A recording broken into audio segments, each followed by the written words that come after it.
Hello and welcome everybody to the CWC Season 7 finals of the lower bracket. We do have Freritos de la Vega going against a SAS team tonight in the second game of this lower bracket finals. Good evening, the Loon 75. Good bonsoir, Rayotun, bienvenue. Guten Abend, Glozin, and welcome. VDZ, bonsoir, bienvenue. Marco Diabolo, bienvenue, monsieurs. And Sasu, good evening, and welcome, sir. We do have Justice with us in the house. He's gonna actually join us just in a few moments over here after I do the beginning.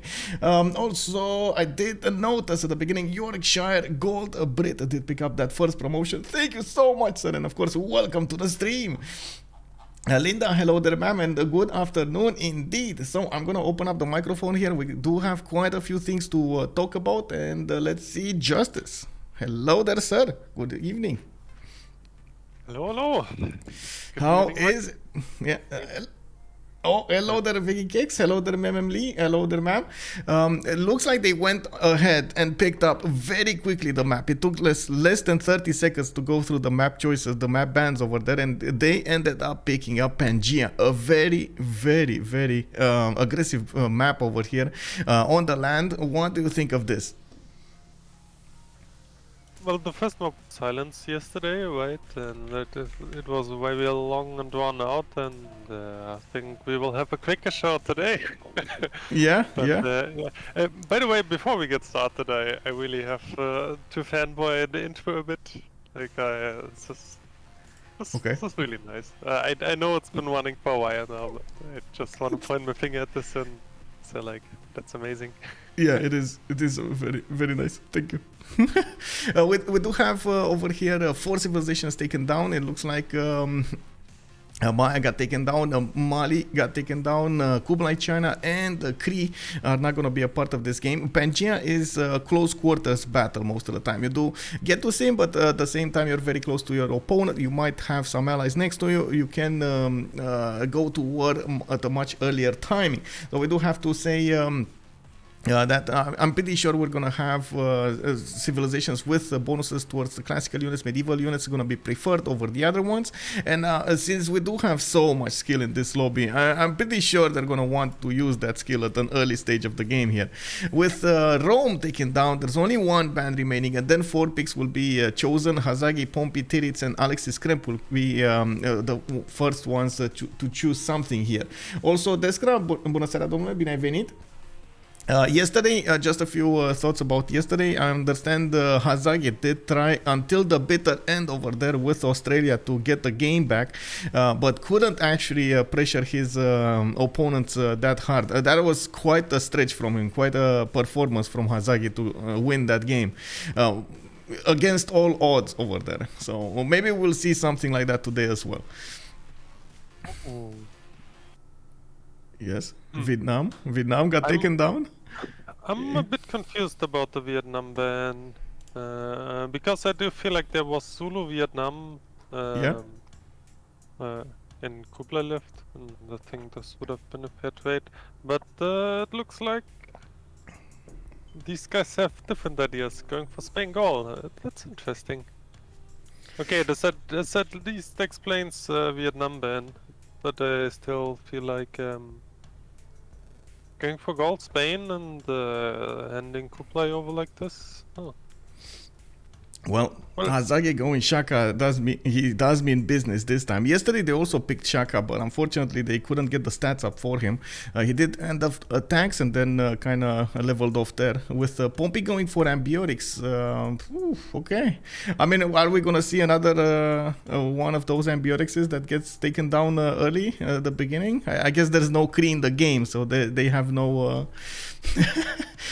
no danger from that sense. Titiits is gonna go for Philip II. We got Alexis Krempp on Japan. And before they actually do the next bands here, I do wanna take a look at the roster. We do have Hazaggi tonight with Alexis Krempp, SandroGames, and Malm playing for SAS team, a very strong team. On the other side, we do have Damori, JR, Lamenes, Titiits, and Pompi playing for Freritos de la Vega.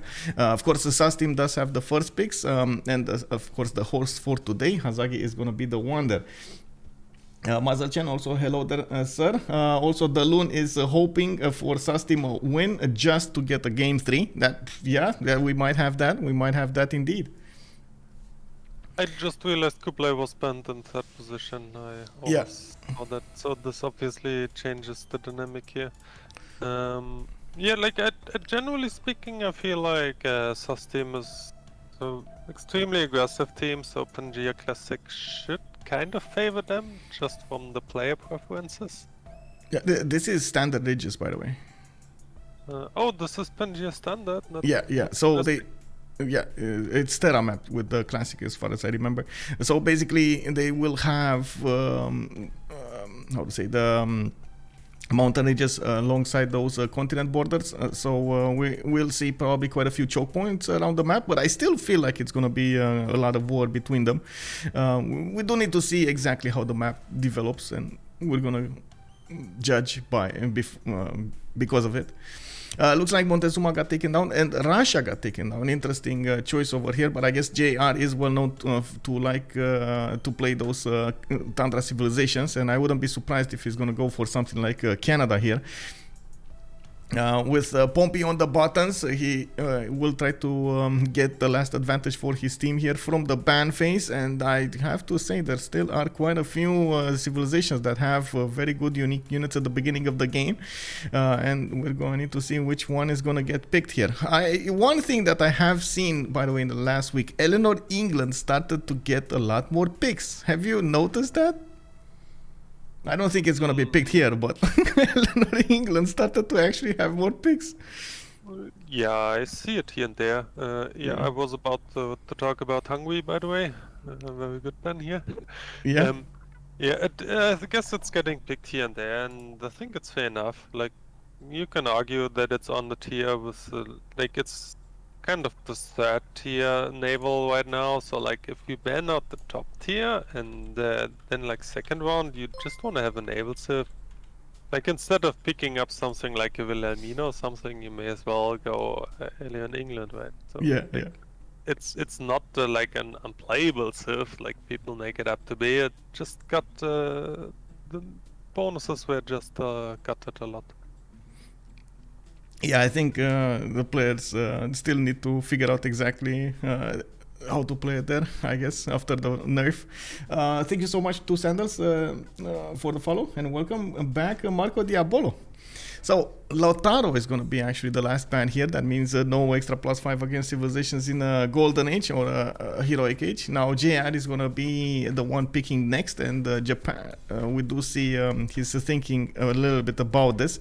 They did ask for the bans quite early, and this is something that I didn't mention before. So yesterday they did pick Highlands as a map, and we did ban continents and islands for them using a random number generator over there. So they couldn't pick continents and islands, but they could have had 7 seas, they could have had the other Pangea, and so they did choose to go for this certain map. JR is gonna go for Catherine de Medici, the Black Queen over here, and SandroGames. Oh my god, is Sandro gonna pick something like Scythia? I've seen him play very well Scythia, so I wouldn't be surprised if he's gonna go for something extremely strong like that at the beginning of the game. Let's standard witches. Yeah. Yeah, I don't know. I feel like these hyper. By the way, Basil is left open as well. Oh yeah, Basil. Right, Basil. But I do feel like the standard witches actually allow a lot more in the simming department, and go for later timings here. I guess on both teams we do have some gold generators, and oh yes, we got Cyrus. Oh my god, you know how many times I've said they should pick Cyrus and they never picked Cyrus in the last like 4 weeks or something, and now we actually see it in the semi-finals. Wow, SandroGames coming up with Cyrus. Persia over here with the Immortals with internal trade routes with that extra +3 when attacking. Oh man, but like you said here, he might not have the chance of using those Immortals offensively if he is not that close to his opponent. He will probably not choose to use or build a lot of them. Of course, Cyrus over here has quite a few good internal trade-offs that he could use to develop his empire, good seeming bonuses out of those. So we're gonna need to see which one is he gonna get to play here. Malm, last choice for Sus team. What is it gonna be? Vega. Oh, wait, is this gonna be instant basil pick from Damori? No, Damori is gonna pick Vicky, because Damori is a simple man. If he can pick Vicky, he will pick Vicky. Simple man with simple pleasures, you know, like, you know, I like a good steak. Just give me steak, it's fine. Yeah.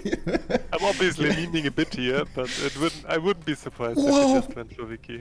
No, he's going Movember Zinga. He's actually, I think he's gonna switch with somebody, Philip II. He's probably gonna play Philip II here, I gotta say, you know. Let's see. Probably. Show the game settings. Yes, sir, I can show the game settings. Pangea, standard, World Age New, Regis should be put on standard. By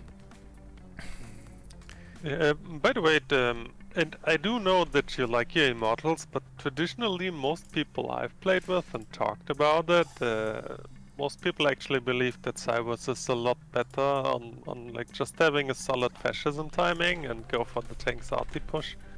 Yeah. So like if you have a choice, it's usually better to go for this rather than trying to do classical warfare with Cyrus. Give me a second. Having +3 just gets never old, and the added culture on the commercial opening is just so strong throughout the game.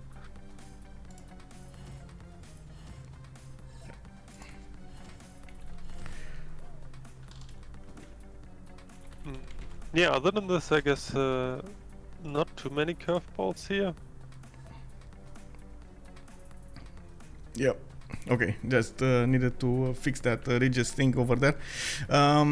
Okay, there we go. Regis standard. So we don't need to remap this.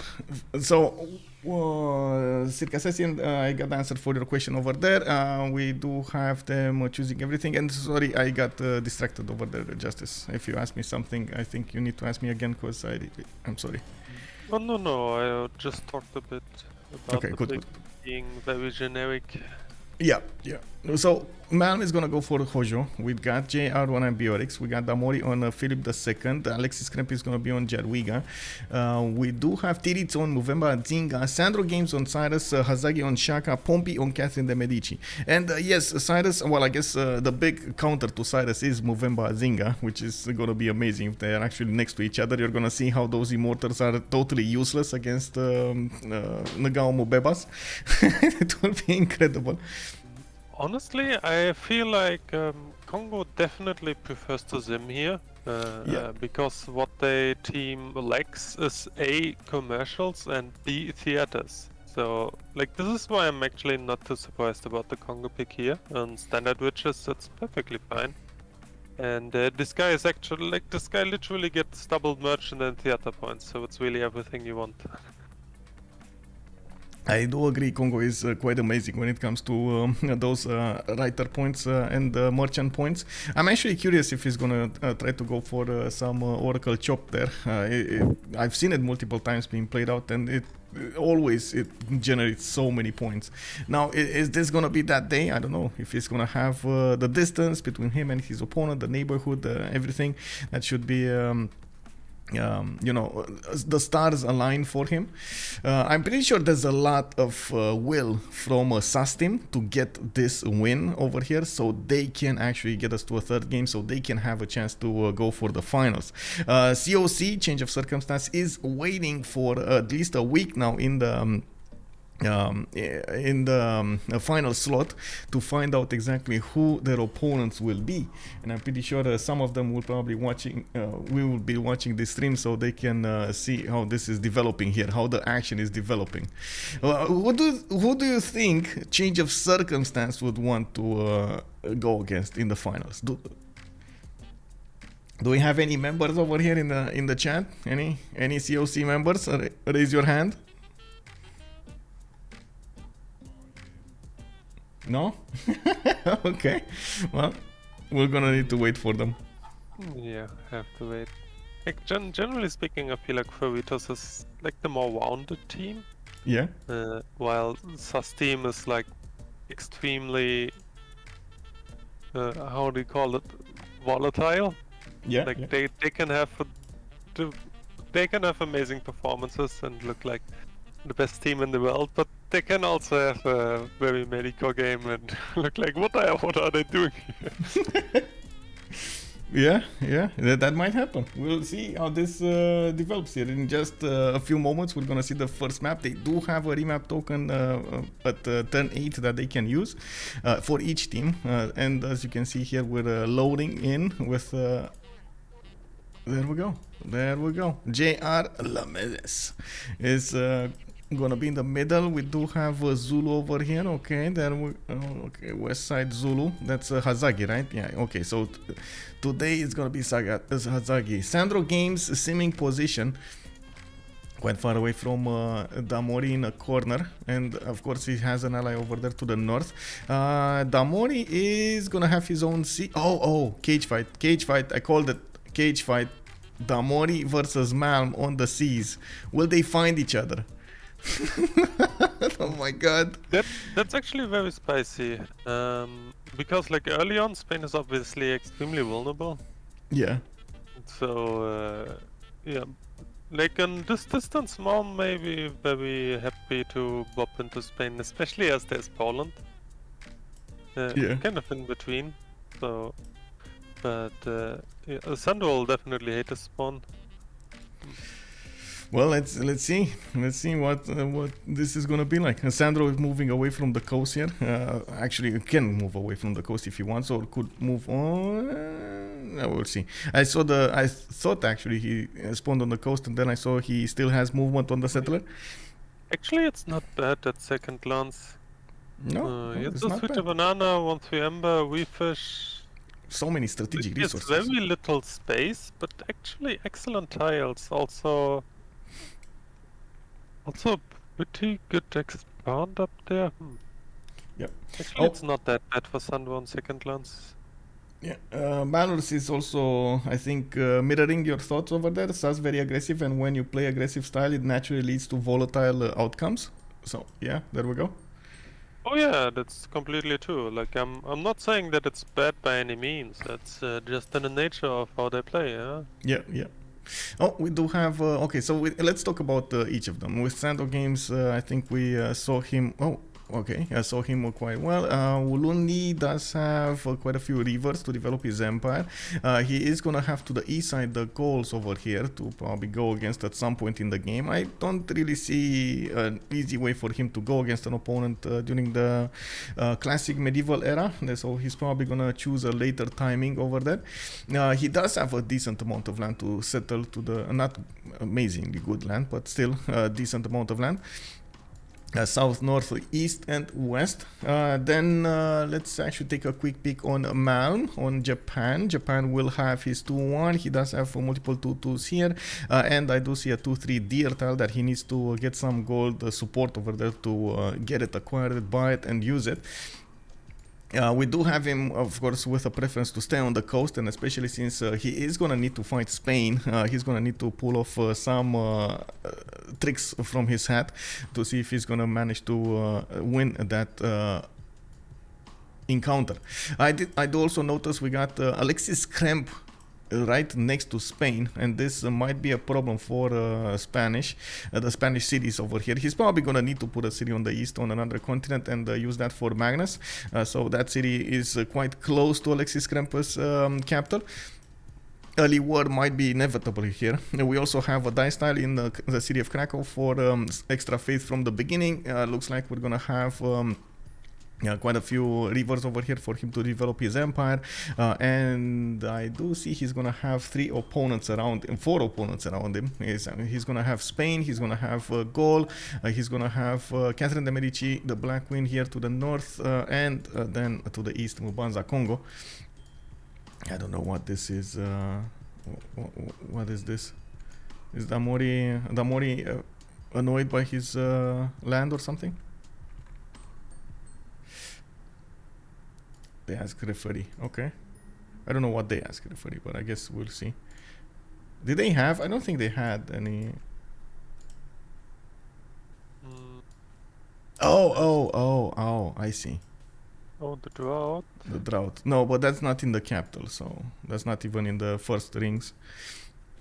Yeah, I think it only applies as a technical if you lose pop from it or something, right? I think it's in the first rings. I don't know if pop is in, but anyway, yeah. Referees know better on this one. No, we just included this season, and I believe it's actually adapted from CPL and the CVFR rules. We just plugged it in. Yeah, well, I mean, if a forest fire or something hits you like turn 6 and you lose your pop and your settler, it's kind of game over. Oh, I mean, sure. So Yeah, that's bad. It makes That a is ton of bad. sense.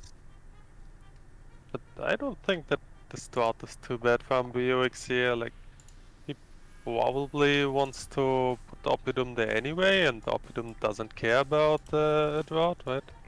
Like on the 1-1 right after warrior is a +4 Oppidum for him.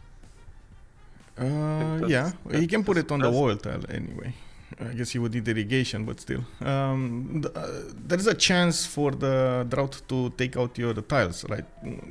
So maybe you would care about the destruction of your tiles. Well, yeah, it pillages only farms though. Like the mines patches. lose the food on it. And patches. Which is, I think yeah, all improvements actually. that's right. But there's none on these hills. Yep. It's fine. It should be fine. No, as you can see, we got an unpause going on. Okay, so we do need to take a look at Freritos now, with Madrid having 2 extra continents on the east side, and I'm pretty sure he's gonna need to settle one of them. If he wants to go for the safe settle, he's gonna need to settle to the north. If he's gonna go a bit aggressive, he's gonna go east towards Poland. We do have, unfortunately for him, very hard to defend land over here. If he's gonna put a city on the 1-2, it's probably gonna die whatever happens. I don't think he can defend it with only 1 tile of extra defense over here to shoot from. But it's only as well 1 tile to slam in. So yeah, but like 3 tiles to attack from. Yes, but he cannot know that. Like if this is his first expand, I don't think he can make compromises there.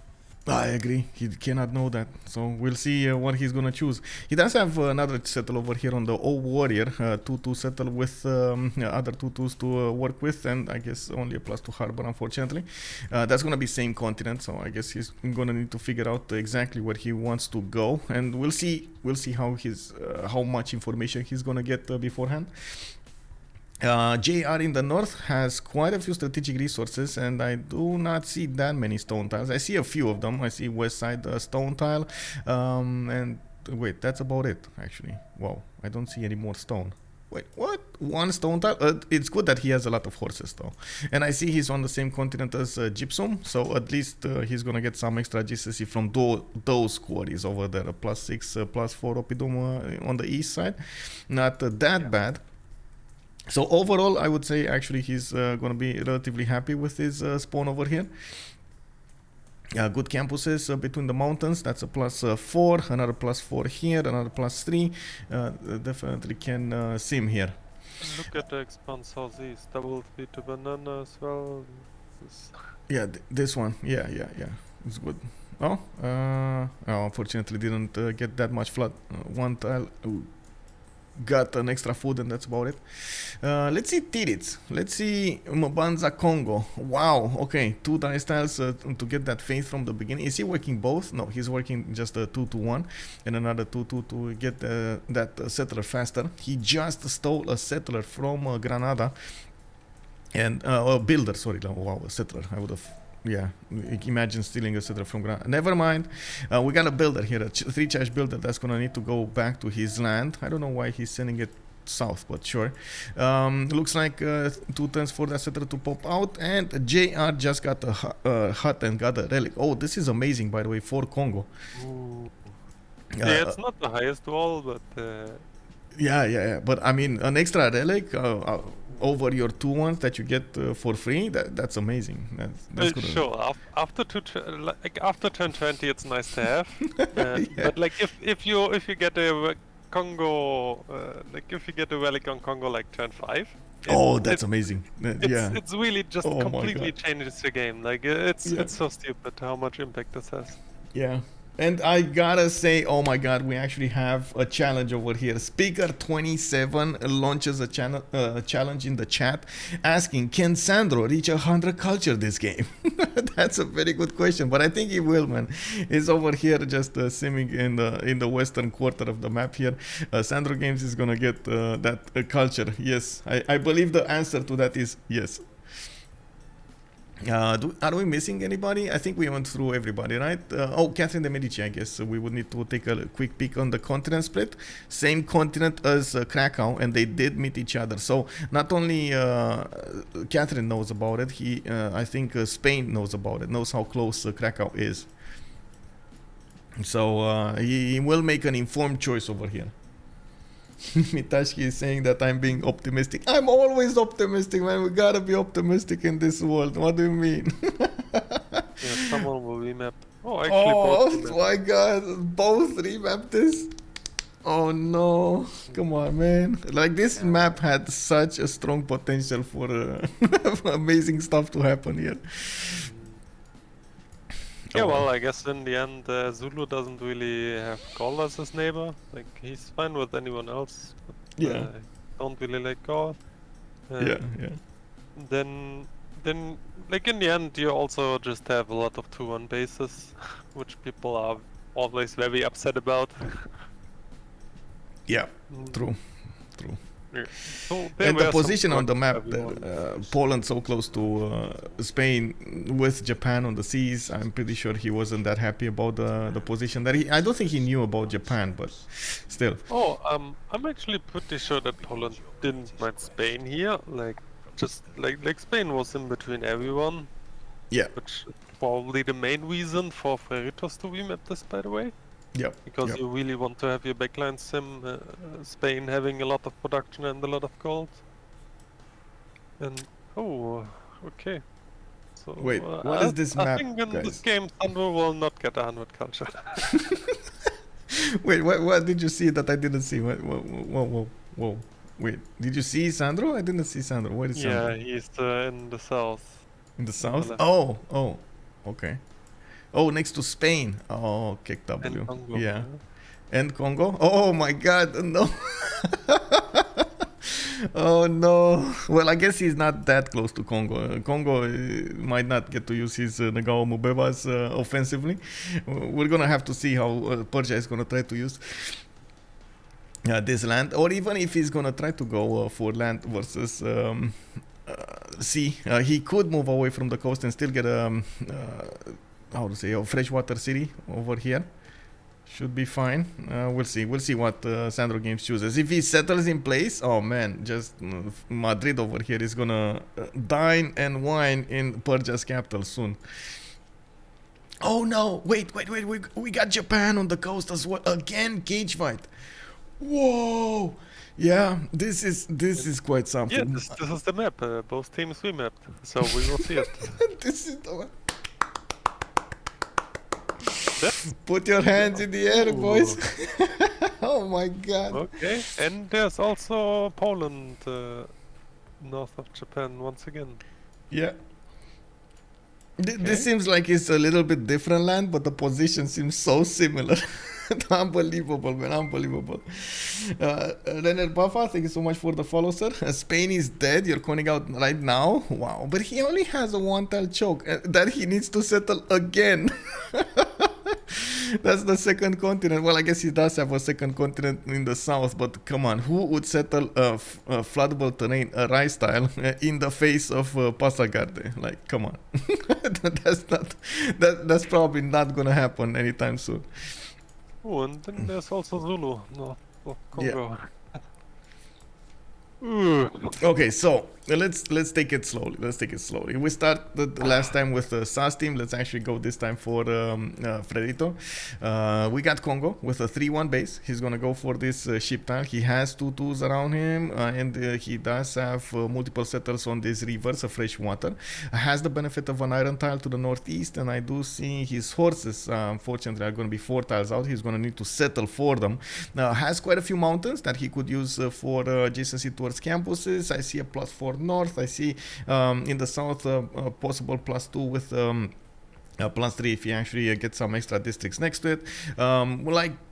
We were mentioning earlier, Kongo usually does prefer to go towards commercials and get something like Oracle, get Pingala Double, get some like insane theater squares and so on. So we're gonna need to take a look over here how Titiits is gonna try to develop his empire. The big catch with Kongo is he cannot actually make a religion. So unfortunate, but it is what it is. We do have also next up, let's take a look at Spain next to him. They could trade. This is good actually. They could set up trade routes on the land. Not ideal, but at least he can trade with somebody. And Same continent, right? Same continent, yeah. This is actually not ideal at all. Again, if Madrid places a city to the north, he can send trade routes from that city. It's just his capital is not going to be that big. Anyway, we do have Scout coming up in 3 from Madrid. I do see a 2-1-1, an extra gold there. What is that? An olive tile. That's an amenity underneath his initial settle. He does have a hut that he's gonna pop right soon, actually next time. I do see he's gonna benefit from an iron tile to the southwest. Horses are gonna be 3 tiles out to the west side, and quite a few resources here, but they are far away from the city. Now, I wouldn't really say this is a good God of the Sea land. So anyway, maybe something else will be better for Madrid. I don't really want to think of his options for Pantheos right now because we have so many to talk about. Looking at next, we do need to take a look at Catherine de Medici and the Gauls. The Gauls are going to be relatively close to Krakow. And wait, do we have another drought or something?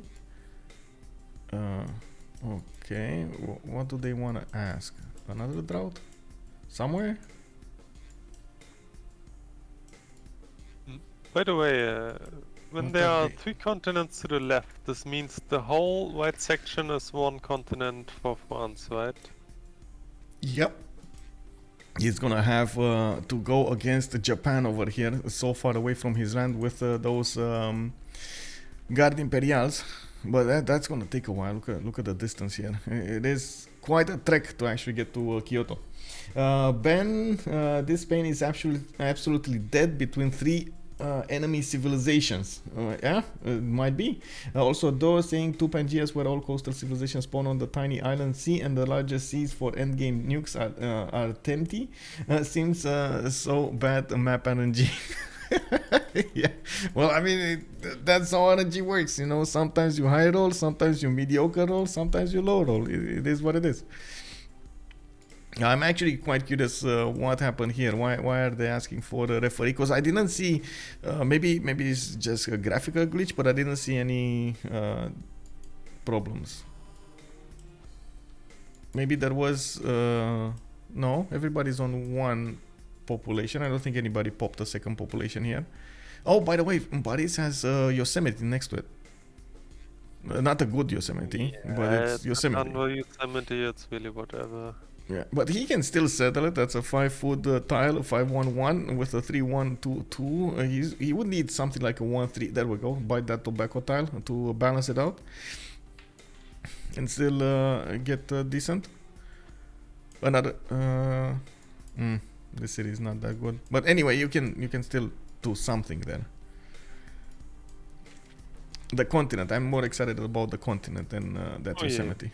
Like literally 2/3 of the map are Black King continent, yeah. Why is coastal Shaka so common now? I believe it doesn't actually benefit from bias, land bias. So the algorithm just puts it right after it sets everybody else. So Zulu just ends up in weird positions. That's just like Rome settles also. It's just, but Rome is much more easy.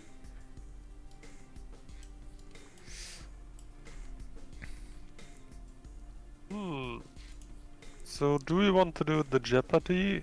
What's the problem? Or do we just keep talking about the map? Did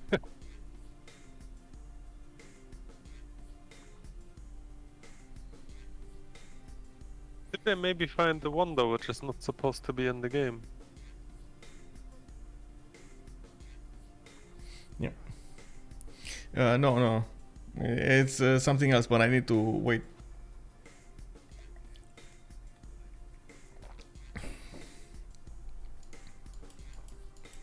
Also, like Alexis Krempp is saying over here, I would really like to get second coffee and some juice. Totally forgot it. We got earlier to talk, and I totally forgot to prepare myself accordingly in the on my office over here. From this, yeah. Like a man needs his coffee. Go. Just let's see. JR is.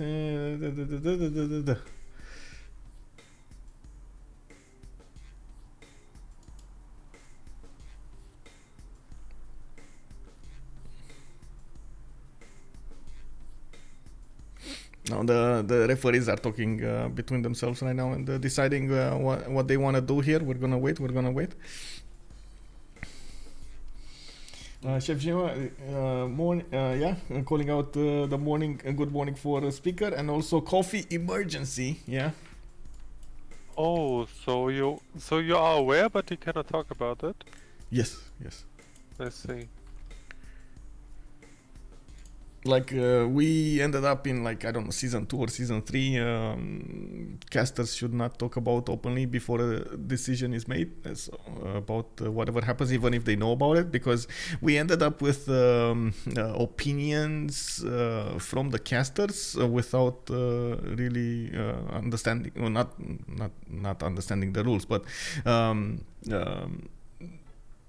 making everybody else think that it should be one way when it should have been another way. So it caused issues afterwards and drama. And so it's better just wait and let the referees deal with it without extra pressure on them, and then deliver the decision. Yeah, I understand the idea. I'm just curious, Yeah, I know. It's fine. Because right now I don't see anything obvious which could be wrong, but...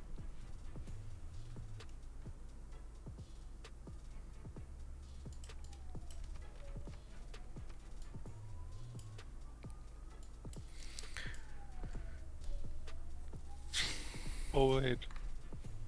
Who is actually asking, Jeff? Is it a... Wait, is this actually... No, this is not a technical on Zulu. No, this is not a thing. No, it can't be. Like, I was just thinking about the lot of mountains.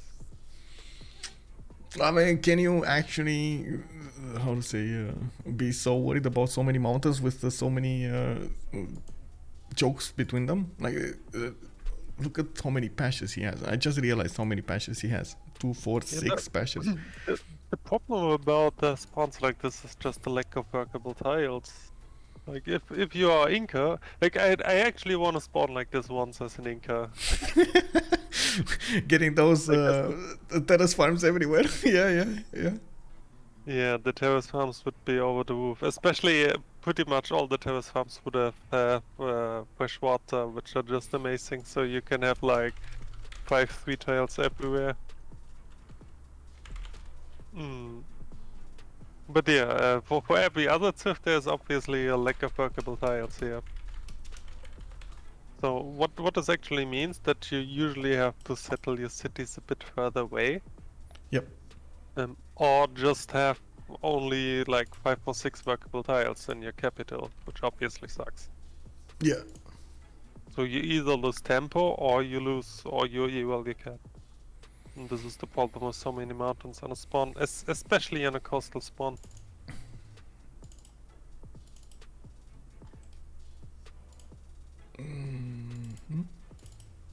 Okay, Ben likes the Zulu spawn, which I can kind of see. Like, here's a triple sheep and an amazing open sky here. Also a lot of fish for the food. Access asking us about the discussion. I cannot reveal it yet. Good evening, Titoits. I'm gonna talk about it as soon as I have a decision from the referees. Like I said, I don't really want to put more pressure on them. Ben, actually, Zulu spawn is a god spawn. I tend to agree with Ben over here. I really like this spawn, like overall. I find it awkward to place those ikandas everywhere, but it's a pretty good spawn. Yeah, already talked about it. It's not necessarily bad, and I can see why Ben likes this a lot. Just going for open sky here, and you have everything what Zulu wants. Yep. Yep. It's still pretty awkward, as being said, because you kind of have to walk like an additional turn with every settler to not deval your cap here. I feel like.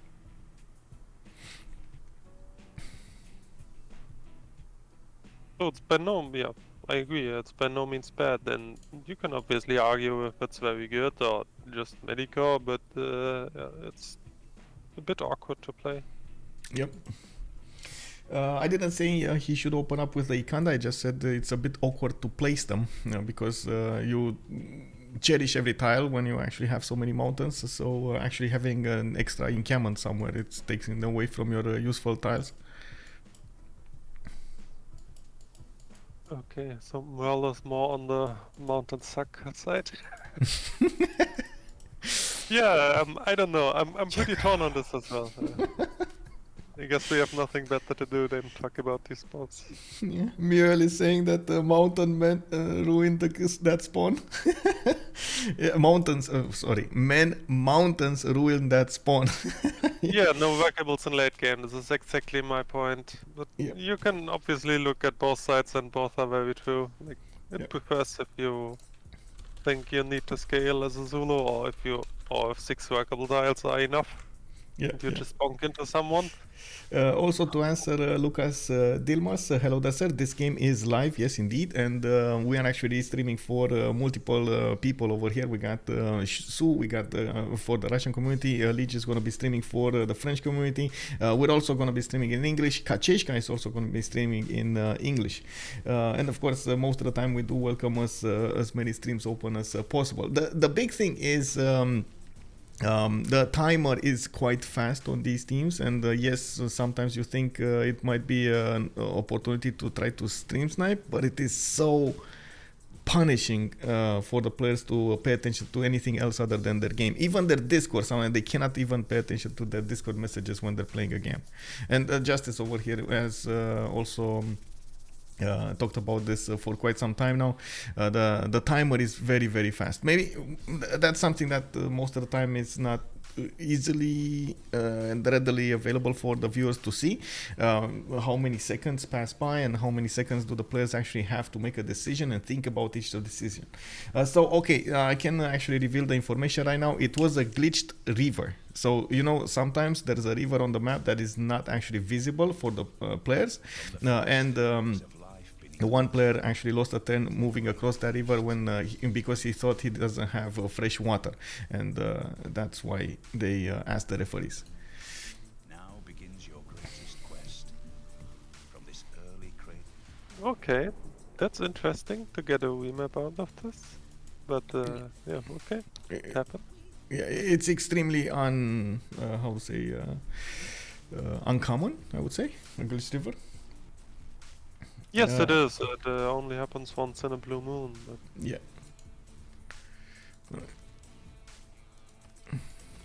Okay, so we got a new map over here. I'm gonna actually put, while they load in, I'm gonna put my coffee to brew, and hopefully we're gonna get this going.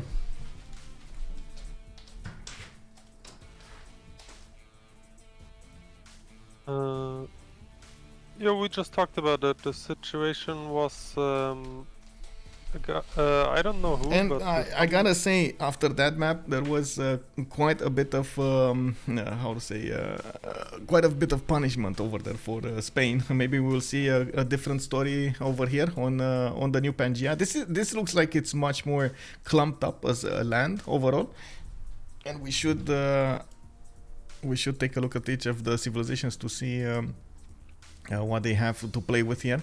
Looks like the first one is gonna be JR this time, with Gaul in the top left part of the map over here. He does have a few more stone tiles than the last time. We only saw one single stone tile last time. Now he has actually 4.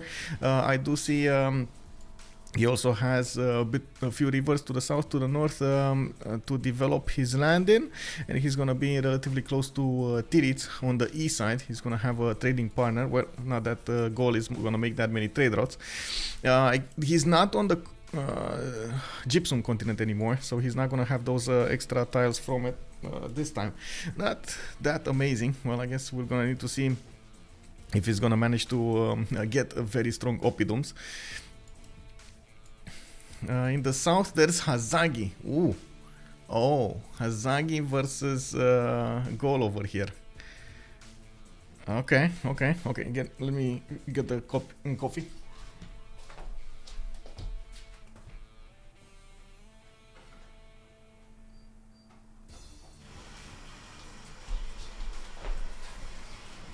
Okay, started brewing. Sorry, it takes me like 3 roads. First road is to start the machine. The second road is to put actually the coffee to brew, and the third road is to get the coffee. Don't forget about going to the toilet after you drink the coffee. Yeah, exactly. Well, Titiits over here is going to be next to JR. He does have a 2-1 base with possible amber tile to the west side to use for that extra culture.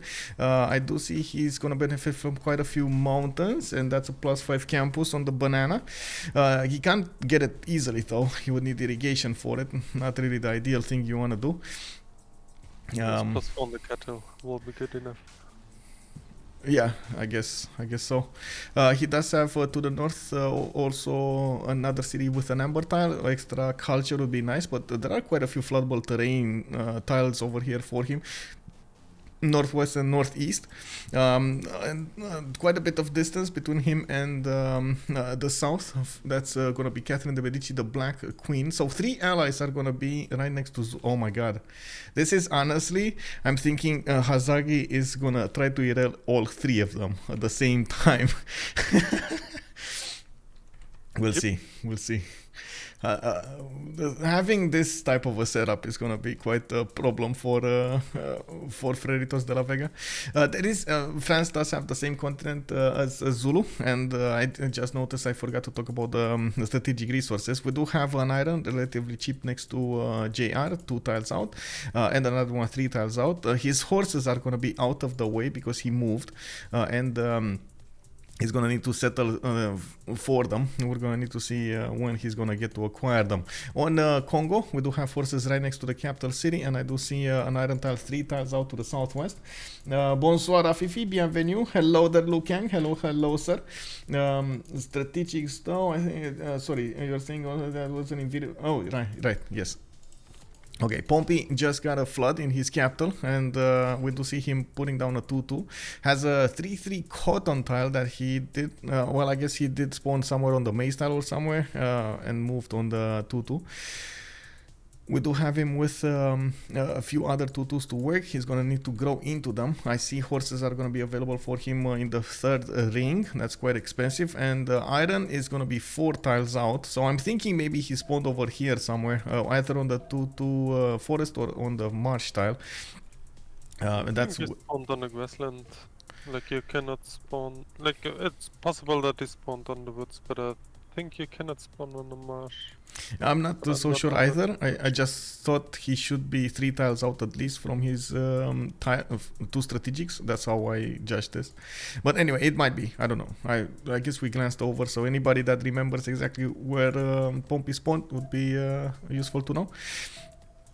We do have him with that big continent towards Zulu, so he can use his Guard Imperials a bit later on to tackle the Zulu units. Those will be amazing there. I'm pretty sure they can go very, very crazy against Zulu impies. And we do have Spain to talk about. This time, unfortunately, we're not gonna have a naval fight. Spain is his own puddle over here to the south of the map, and Madrid is gonna have a 2-2 base with a 3 fish in the capital. He does have another fish tile for a +4 harbor, and he does have multiple tiles of mountains that he could use for extra adjacency towards campuses. We do have him with a continent split to the southwest. He's gonna have man. This is like the third spawn with Madrid having double continent, triple continent split. Very nice. So I guess Magna City is gonna be to the southwest somewhere, while he's gonna get to develop his cities southeast as well. This is just such a bad land. This is. I'm sorry. The capital is amazing. Like that capital is like what 9 out of 10 or something. 9 out of 10. But here, this is so bad. This whole region over here is yucky. Yeah, we may just settle full on the other continent and just forgive Plaza and capital. Yeah, I guess he doesn't have that many cities. Well, I guess he's gonna go inland. Yeah, inland. Coffee settle to the north, another coffee settle to the northeast. He could get 2 more settles here. Coffee, what the... Yeah, look at that. Coffee settle. Yeah, okay. Yeah, he will go inland. Yeah, inland.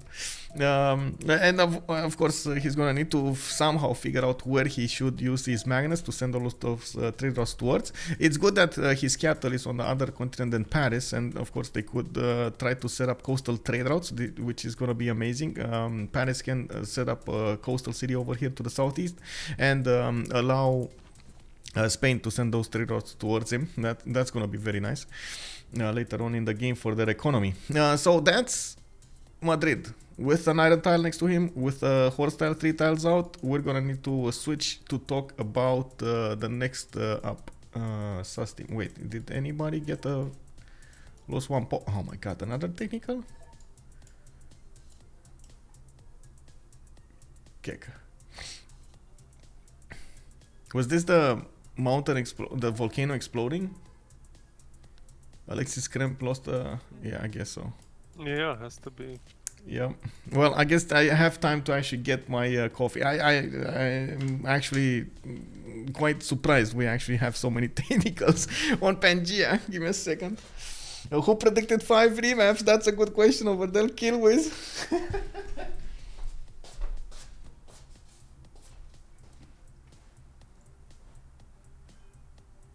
From the first stirrings of life beneath water, to the great beasts of the Stone Age, to man taking his first upright steps, you have come far.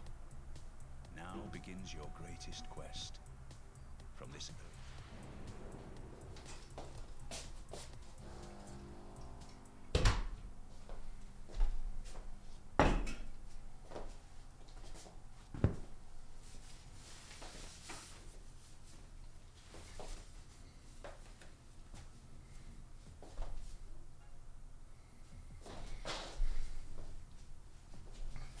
Oh, I just realized also that I still had my sweater on. Well, it happens. Like I said, I got distracted quite a few times. Oxtaniel, wide remap again. One of the players lost population due to volcanic explosion, I believe.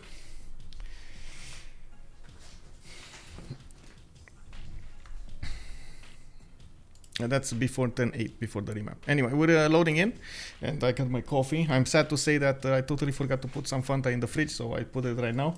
Maybe until the end of the game, I'm gonna get to actually drink some Fanta. Anyway, we got Team Plus coming up from Damori. Looks like Alexis Krempp is all alone on the... Wait, is this a fish map? Whoa. Guys, we got a fish map.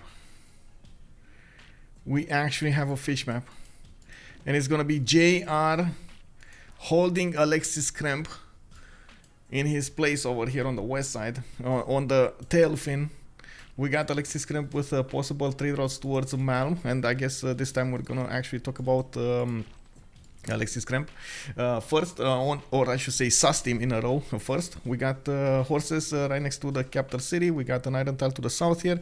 Looks like he's getting a scout in 3, and Halong Bay is going to be to the west side. 2 tiles of course, to use for that extra culture and the extra food. We do have him with, unfortunately, very few rivers and only 2 rivers and some fresh water from a one-tile lake. He's probably going to need to develop his cities on the coast, and since there is Japan on the other side, he shouldn't be afraid to do so. I do want to quickly check if there is any Spanish Inquisition able to do something about this, but it looks like, oh, there is, my god, there is Damori on 1 Mercury settle. He is gonna have a one-tile choke. This is gonna be the Spanish pay of pain over here, going against 2 nations, going against Japan and Poland at the same time. Not ideal, but I'm pretty sure Spain will want to use that +5 against civilizations that have another religion to take on Polish navy, if there will be a big navy. Otherwise, I'm pretty sure Malm over here will need to pick up that flag of building such a strong navy with a powerful people in it to actually take out a Spanish fleet. We do need to also take a look at, let's see, Japan here. Kyoto does have a horse tile next to him, a 2-1 base with some fresh water from a river, 2 2s around him. I see his iron tile is going to be 3 tiles out and a lot of coast to settle. I didn't see a city state that he could easily take. Oh, Cardiff, okay. Well, I mean, that's a bad city though. That's a really bad city. Namadol next to him though. That's going to be a nice city to benefit from. Very nice, very nice. But also cliffs of the over. Yeah, also Noob64 is already calling it out. Damori can win here. He can get a shipyard. He can outspam. yeah, we'll see. I mean, honestly, Damori did move across, so he's gonna have a weaker shipyard than normal. But Spain shipyards are awesome anyway. Looking at Kyoto, we do have him. With 1, 2, 3, 4 settles to the north, and yeah, like you said, cliffs of Dover over here in the south, to the south of Namadol. Oh, anonymous gifter, thank you so much for the 5 gifted, much appreciated. We got Hope, we got Squeezy, we got Miliagor, we got Full Try Harbor and Church Blaze back on a tier 1. Hello there, sirs, and welcome. Closer to that 300 mark. Yeah, the big ones, we do need to take a look at the next civilization here. It is going to be Cyrus. Where is Cyrus? Cyrus is to the south. Oh no. Oh no. Oh man, this matchup, we're actually going to see the Nagaomu Bebas go against the Immortals here. He's not going to like it. He's definitely not going to like it. Oh man. It's a fair 2v2. Hazaggi's in the north and Kongo Black Queen in the middle. Yeah. It's a very fair 2v2. Fair 2v2, yeah. Well, Passagarde does have a 2-2 base. I see multiple 2-2s around him, and I do also notice he has both strategic resources relatively close in the second ring, horses and iron. And from what I can see, yes, Kagwana can be taken down. This river will give him quite a few cities, and he can, I guess, stay away from Kongo for a little while. Doesn't really need to go right in his face here. Not that he has very good cities. This one, for example, shouldn't be settled, but this one should. And of course, he has good land to defend behind. Who's the last one here? Catherine? No, it's Zulu, right? We didn't talk about Zulu. Zulu over. Zulu. What is this Zulu? Man, why is Zulu? Private canyon. What are these mountains? Oh man, this is okay, guys. This is a W. You can see the W. It's a W, an inverted W. He got the Matterhorn. Yeah, my hand over here. What is it? A Z? This is Z from Hazaggi. You know. No. This is an M for Mapuche spawn. This is an M for Mapuche spawn. Okay, I see how it is. Well, we do have him with. A geothermal also. See a continent split for the mountains. Matterhorn next to him. Oh man. Oh my god. Yeah, Matterhorn, 3 spice and expand. Like, this is actually a pretty insane spawn. Man, oh man, can you imagine Zulu armies with Matterhorn? Okay. I mean, okay, guys, let's settle down. You know, like I feel like I'm getting ahead of myself over here. Let's settle down a little bit and see how things evolve. You know, take it step by step. Insane Zulu spawn. Yeah, it's very good. Again, a lot of mountains for those campuses, and I'm pretty sure he's going to want to use that Matterhorn somehow later on. He does have the benefits of horses to the southwest of Ulundi. His island is going to be very awkwardly placed behind the mountains on the 3 ring tile to the east side. He is already working a 2-3 deer tile, and as you can see, is getting that settler coming out in 2.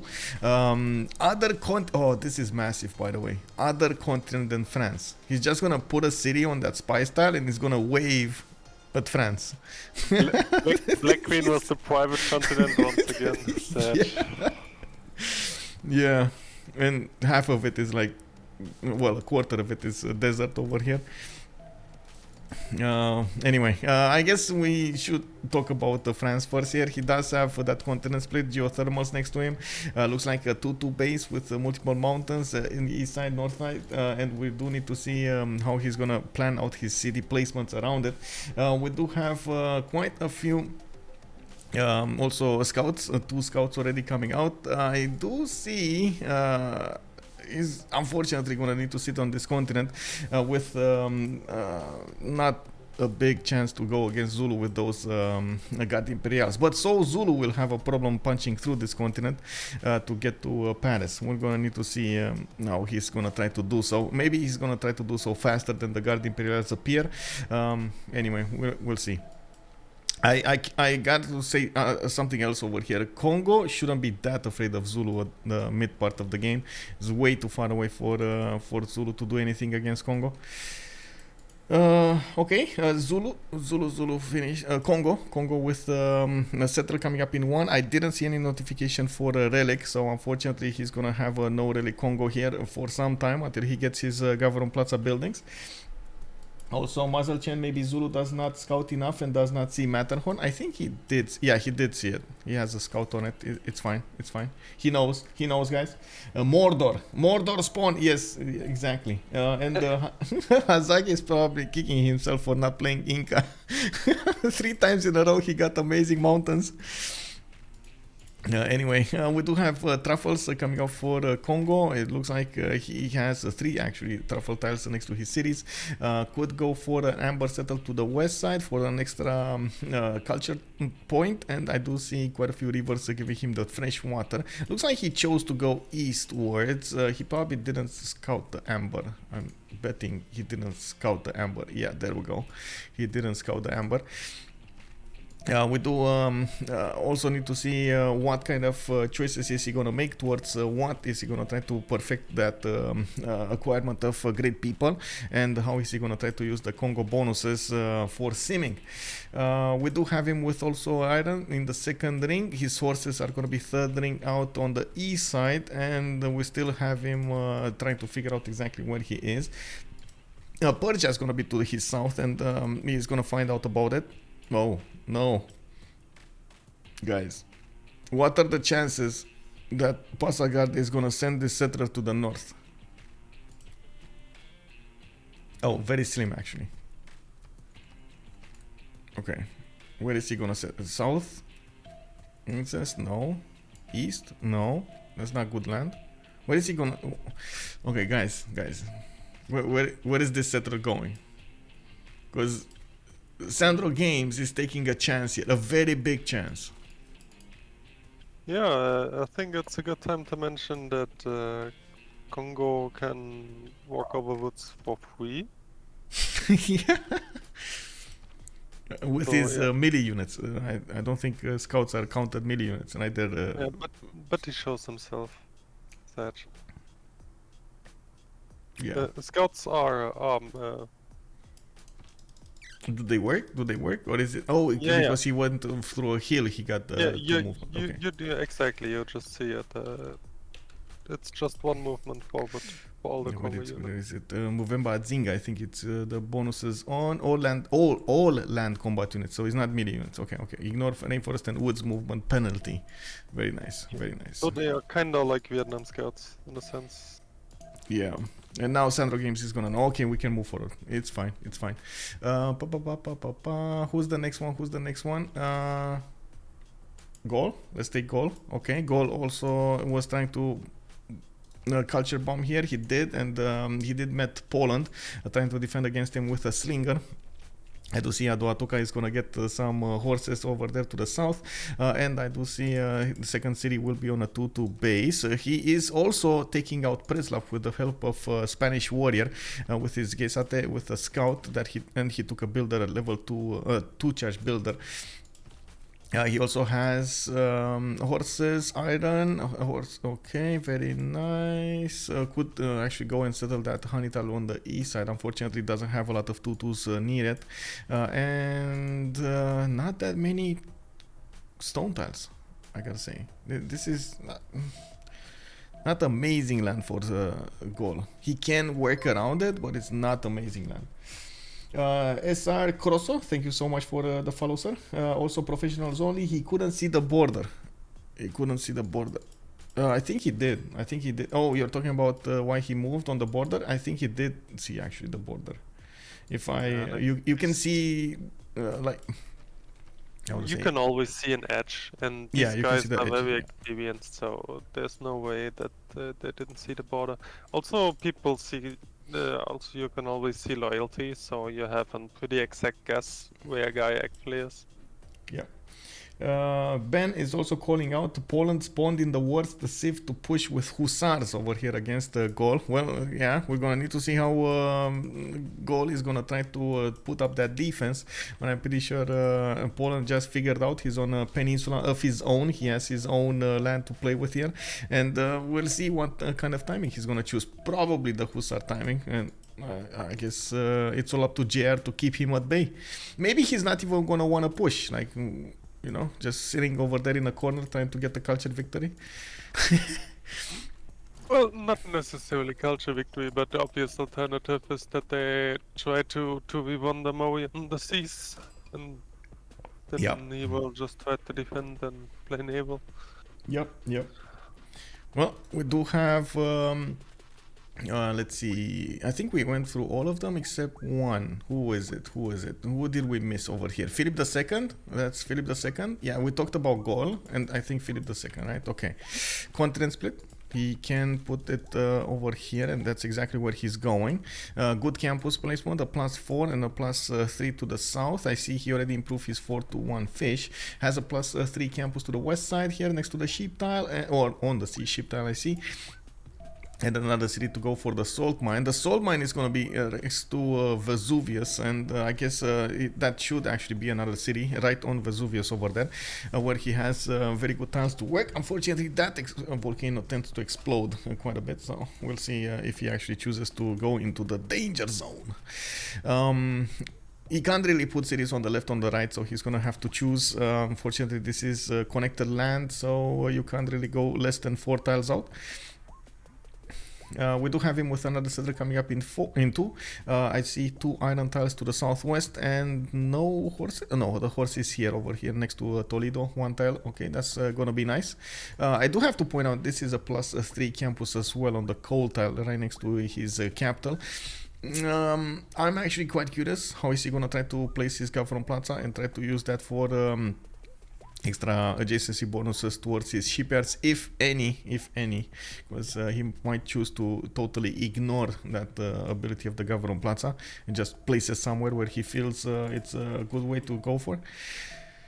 And that's it, guys. Turn 16. We talked about each of the civilizations. We do need to see how the players will do their early moves over here and try to get advantages against their opponents. We gotta put the team labels on the screen so everybody knows exactly who is who, and put up the prediction. I do want to hear in this time the thoughts of Justice about the positioning on the map here, and what does he think it's gonna happen. Well, as Nook kinda already pointed out, it's gonna be interesting because the movie with the 1-tile choke and the Gates of Mordor there, he can actually choose what he kinda wants to do, so I think the next turn, how the movie is gonna settle, actually will tell us more about how naval warfare is gonna happen.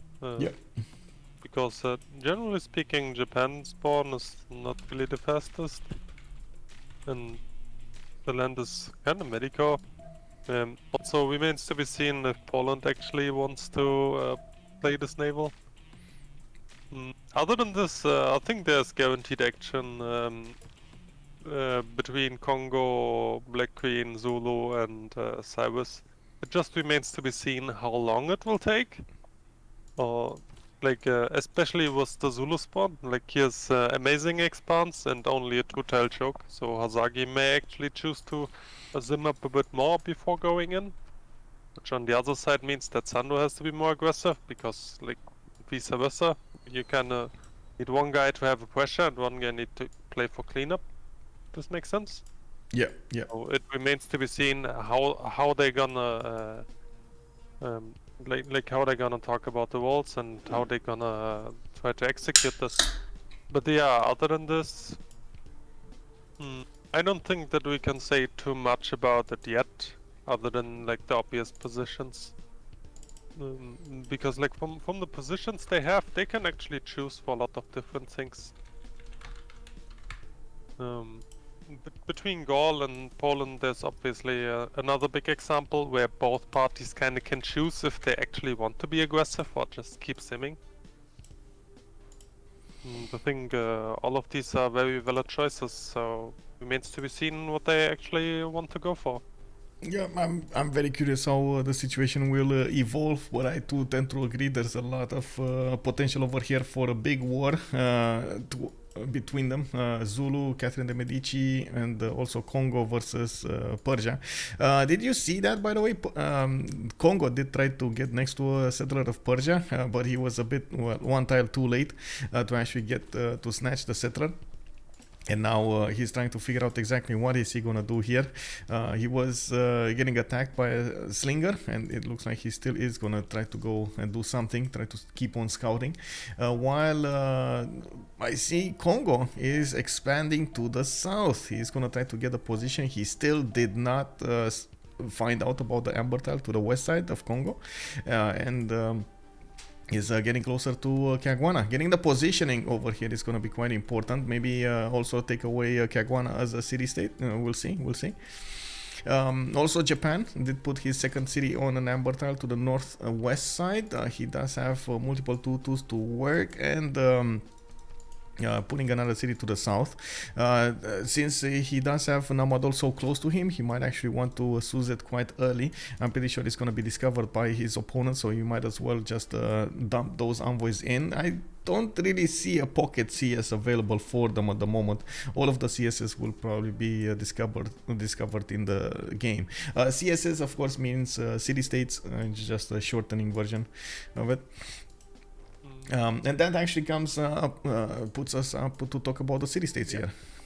Okay, Candy. Oh, Auckland as well. Yeah. Oh my God. Everybody has something in this game. Candy, the potential creator of a lot of relics over here for Kongo is gonna be massive.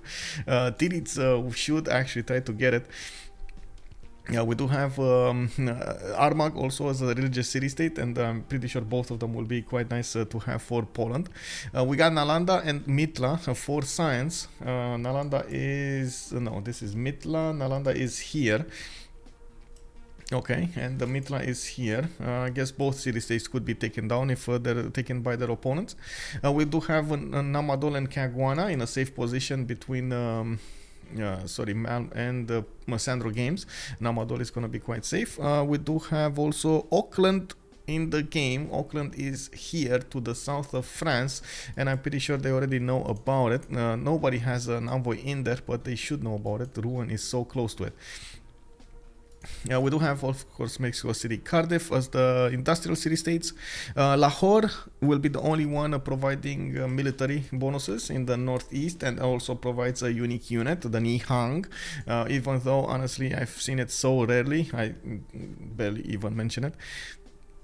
Zanzibar will be the only one providing the trade benefits, when this is a very powerful city-state overall. It gives you so many amenities. Usually your cities are ecstatic when you have Zanzibar, and I think that's it. That's all of the city-states. Not that many though. Not that many, I gotta say. Yeah, they are like extremely good and also very well balanced. Like we definitely seen maps without any culture CSO, without any industrial CSO whatsoever. So Yeah. it's actually nice to see a good balance. And I also do feel Wow. like also only Caruana is like guaranteed to die here. Yeah. So yeah, we like I would assume that Damori just goes for Auckland and then Japan will have Nanmado. But we will see. Like there can happen a lot of interesting stuff about the city-state, especially with the France in the game, which is notorious for the spy missions and destroying envoys and stuff like this. Yeah, the spy missions would be insane here. And we start to see a few pantheons on the map here. And I do see France, for example, did go for religious settlements. He does have a decent amount of land to go for. I would say if he wants to choose to go simming, he's gonna have where he can go simming. And getting that extra bonuses towards building settlers and acquiring more times from the get-go from settling a city would be nice, but he's already about to touch borders with Zulu, and Zulu chose fertility rights. Oh wait, really? For an extra builder and some that's it? That's it. Like usually fertility rights does give you extra food, of course, from the wheat tiles, from the rice tiles, but you actually need to have wheat tiles and rice tiles and cattle tiles. He has only one. So basically it was the tempo that he got from a builder here, and that's about it. We do have him with a fourth settler coming up soon, and I do see Kandas also being pumped out from all three of his cities, going for Moksha in the fourth one in Ondini, and actually fourth and fifth settler coming out soon from Ulundi and Ondini. He already did acquire one of the Matterhorn tiles and starting to use that extra culture. It's not that big, but still gives him a little bit, at the beginning of the game when everybody's on like less than 10 culture, one extra culture point is always good. What do we have more? Spain did go for city patron goddess. He's gonna get 50% more towards the first district in the city. He's choosing to put down harbors, spamming them out. He did go for that salt mine in the north underneath Barcelona, and he is gonna have a +3 harbor next to it. I don't see yet him discovering Gavron Plaza, so I'm very curious where is he gonna place it. The copper mine did get improved here, so I'm pretty sure it's not gonna be that tile. He could go for this. He could go for the 1-2, get a +5 campus and another +5 campus. That would be nice. Next up, let's see. Gaul did go for Divine Spark. Okay. This is rarely seen actually, Divine Spark in the games, in the overall games, not on Gold. We do have Poland actually managing to pillage one of his mines. Poland, Alexis Krempp is also attacking Gaul over here with two of his warriors. Did Poland choose initiation rights or something? Yeah. Who would build? Let's check. Yeah, he did. Yeah. Wow. Oh man, this is like a declaration of war over here. So you do receive 35% of the non-civilian land unit production value in faith when produced, and you see he chose as a religion reliquaries for the triple yield in both faith and tourism and pilgrimage.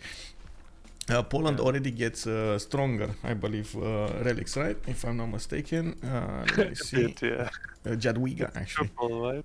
Yeah. All relics generate an additional +2 faith, +2 culture, and +1 gold. And you do receive a relic when founding. It's very nice, very nice. But I guess, oh man, I guess this means war. Like Alexis Krempp just, whoa. That set was actually extremely late, so he actually made an old school opening here where you go like 2 cities and then build another 3 before monumentality. Yep. This is an old school opening, but I kinda like it in this position because the only like set expand would have been completely horrible on the river on the left, so I kinda like it. Yeah, well, he does have the settle on Halong Bay, I guess, later on. Not amazing at all, because he doesn't have any hill. This is unbelievable. Any hill around it. This is what I'm referring to as an horrible that expand. Yeah. At least you get some era score, I guess. It's gonna be a good second era. This forward settle towards Gaul here. I guess he wants to get a positioning over his opponent here. Probably gonna use the trade route to build a road, so he can reinforce that city with faster units. And we're gonna, or I should say, faster reinforce that units with more units. And we're gonna need to see how much damage he's gonna do against Gaul. I'm pretty sure the second two warriors popped out of the cities, popped around the cities of Gaul. He knows his opponent picked initiation rights. You can also just see this from the gossip. Like, you know, every turn there pops up a message. And these guys are. Like I don't think we can. Usually very aware. Can we? I don't think we can. Oh, we can. Okay. At some point you couldn't do this, by the way. Okay. As a spectator, you mean? Yeah, as a spectator. Yeah, I don't know about this. Let's see, Kongo, no faith yet acquired by Kongo, no pantheon for Persia. Japan did go for God of the Sea. This is nice, actually. He has portals to improve a lot of resources on this coast. And I gotta say, this coast is gonna be quite amazing for Japan. You do see he's getting some galleys out to probably scout the land, and he's gonna need to figure out how he can get on the other side, so he can start trading with Poland there. Magnus capital means internals. We do have already the trader moving from Osaka to Kyoto, and we're 5 turns away from actually getting the first era. Spain, we're just missing 2 of these, right?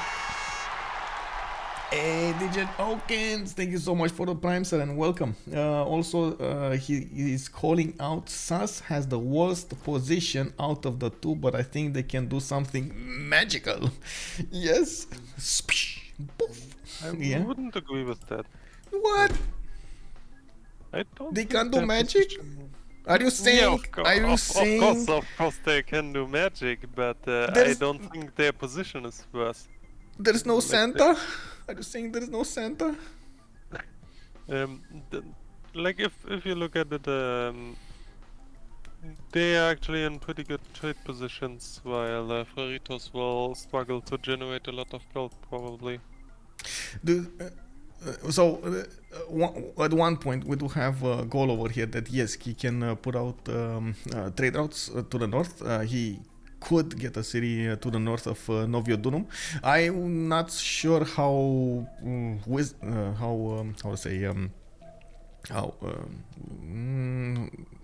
important this would be for. No, not important. How was it? Intelligent this would be something, because he's gonna expose himself to the Japanese Navy, and I'm pretty sure they know about this. There's a Kongo scout knowing about Japan's position here, while Japan and SAS can easily trade over here between Warsaw, cap to cap actually, Kyoto to Krakow can trade. Yep. Also, Zulu is an excellent position, and he can choose his target. Like, he's under no pressure with his own chokes, but can push out against Black Queen or Spain or even Kongo, whatever he wants. Yeah. It's excellent position for Zulu on extremely strong land. So I would actually say that the map is quite a lot better for SAS team here. Oh man, look at this geothermal settle he's gonna go for. Yep. Yeah, as being nice. said, it has amazing expanse. 3-2 spices, 2-2. He also has a builder in tow there, so he can get there. And also can pressure Spain. Spain does have a 1-tile choke, which I guess is going to help him. But again, these 2 tiles will allow Zulu to pressure him with maybe some crossbows, catapult cores, and just a knight to attack into Toledo or an impi. And that city could be taken down relatively fast. It's hard to keep. Okay, we got some scouts coming up from Zulu, so he can defend against Damori. Damori is scouting this amazing land of Zulu. He's gonna figure out what's going on here soon. The biggest matchup, I think, it's gonna be here. Titiits and SandroGames. This is, man, both of them, I gotta say, both of them are really aggressive players. We've seen Titiits so many times really enjoy the war, and SandroGames really enjoys the war as well. But he also, at some point, I do have to also mention, the SandroGames does also enjoy some cheeky strategies, out of the box strategies. Sometimes they actually pan out, and sometimes they don't. Oh no! The bladder of Malm strikes, and we got a pause over here. Oh no! Yeah. Yeah, other than this, looks like Ben agrees. Map favors us. Yep. Honda spaceship. Zulu trader to Nalanda already. I think he will kill it soon. Yeah. Yeah. Zulu trader to Nalanda. You think he's actually going here? Yeah. This is to Nalanda. This is to Ondini. This is to Ondini.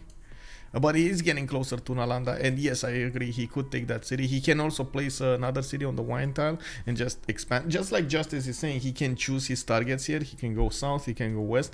I don't think it's a good idea to go against Catherine de Medici. Is the stronger target of the two. But wait, I say that, and then I see a settler. Guys, where is this settler going? Maybe he goes to the geothermal on the left. It's another easy to defend city, kind of. How? Man, how is he even thinking of doing this? Like putting a settler right in the face of his opponent. I mean, honestly, this is just a sim decision. Like, he just built a settler in Ondini and he doesn't want to walk very far, so he just goes there. But it's let's count this. Okay, it's 1, 2, 3, 4, 5, 6, right? 7 to settle, right? 1, 2, 3, 4, 5, 6, 7, 8 to settle, or you can settle right there, right? 8, 9 actually to settle. But on the faster route, the 7 turn 1. First of all, you got scouted. That's a French scout that sees what's happening. France can always try to block your path there from the city of Lyon. He can try to do something, and the only way you can get there safely is if France is way too late and doesn't pay attention. Is this what's happening here?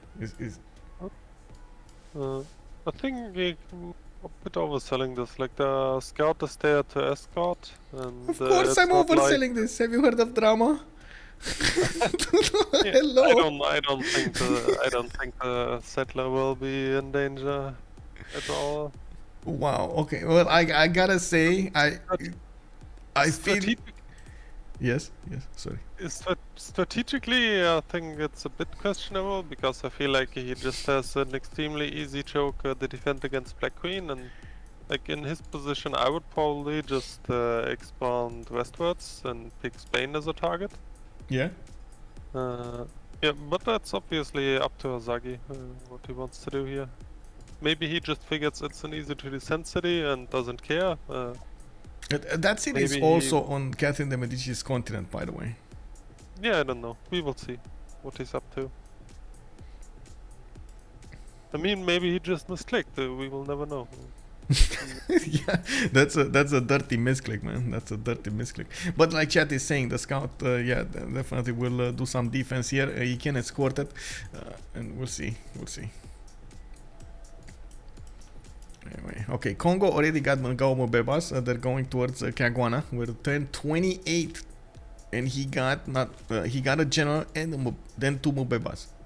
10-28, guys. That is so fast for Titiits. He stayed on 2 cities. He's barely getting his Government Plaza in 3. I don't see an extra settler over here, and looks like he still didn't scout that amber tile. This is unbelievable, man. He still didn't scout the amber tile. Oh, I feel like this is one of those how long base type of games over here. Well, hopefully we're not gonna see that. Boom! Goes that first damage attack against Caguana. We do have the city center losing quite a bit of strength over there, and there is a warrior inside of that city, and the Gaul Mubebas are getting in. Also the general is getting next to them, and as you can see, they will probably take that in 2 turns. That's a 4 movement Gaul Mubeba, by the way. These are extremely good units, and I gotta point out, Persia never actually settled in the face of Kongo. He back settled over here. He's getting another 2 settlers, and I'm pretty sure he knows about this, right? He knows Kongo has a general. And Zulu's gonna get the next generals. Okay. Oh yeah, it's definitely aware. Like one of the most popular strategies on Pangea style maps is just to project out every 4 generals extremely fast. Yeah. Just to deny the other guys and then pick your target, just based on the fact let's pick on the guy who doesn't get a general. Yeah. Yeah, but just by judging my land and what Sandro does right now, I feel like Sandro just wants to go like 6 cities here before he does anything. Not necessarily wants to evolve himself. Yeah, I agree. But you know what I just thought of? These Ngao Mubebas with the extra movement and their ability to go through the forest and the rainforest much quicker can actually pressure Japan here. They will get so fast on Japan.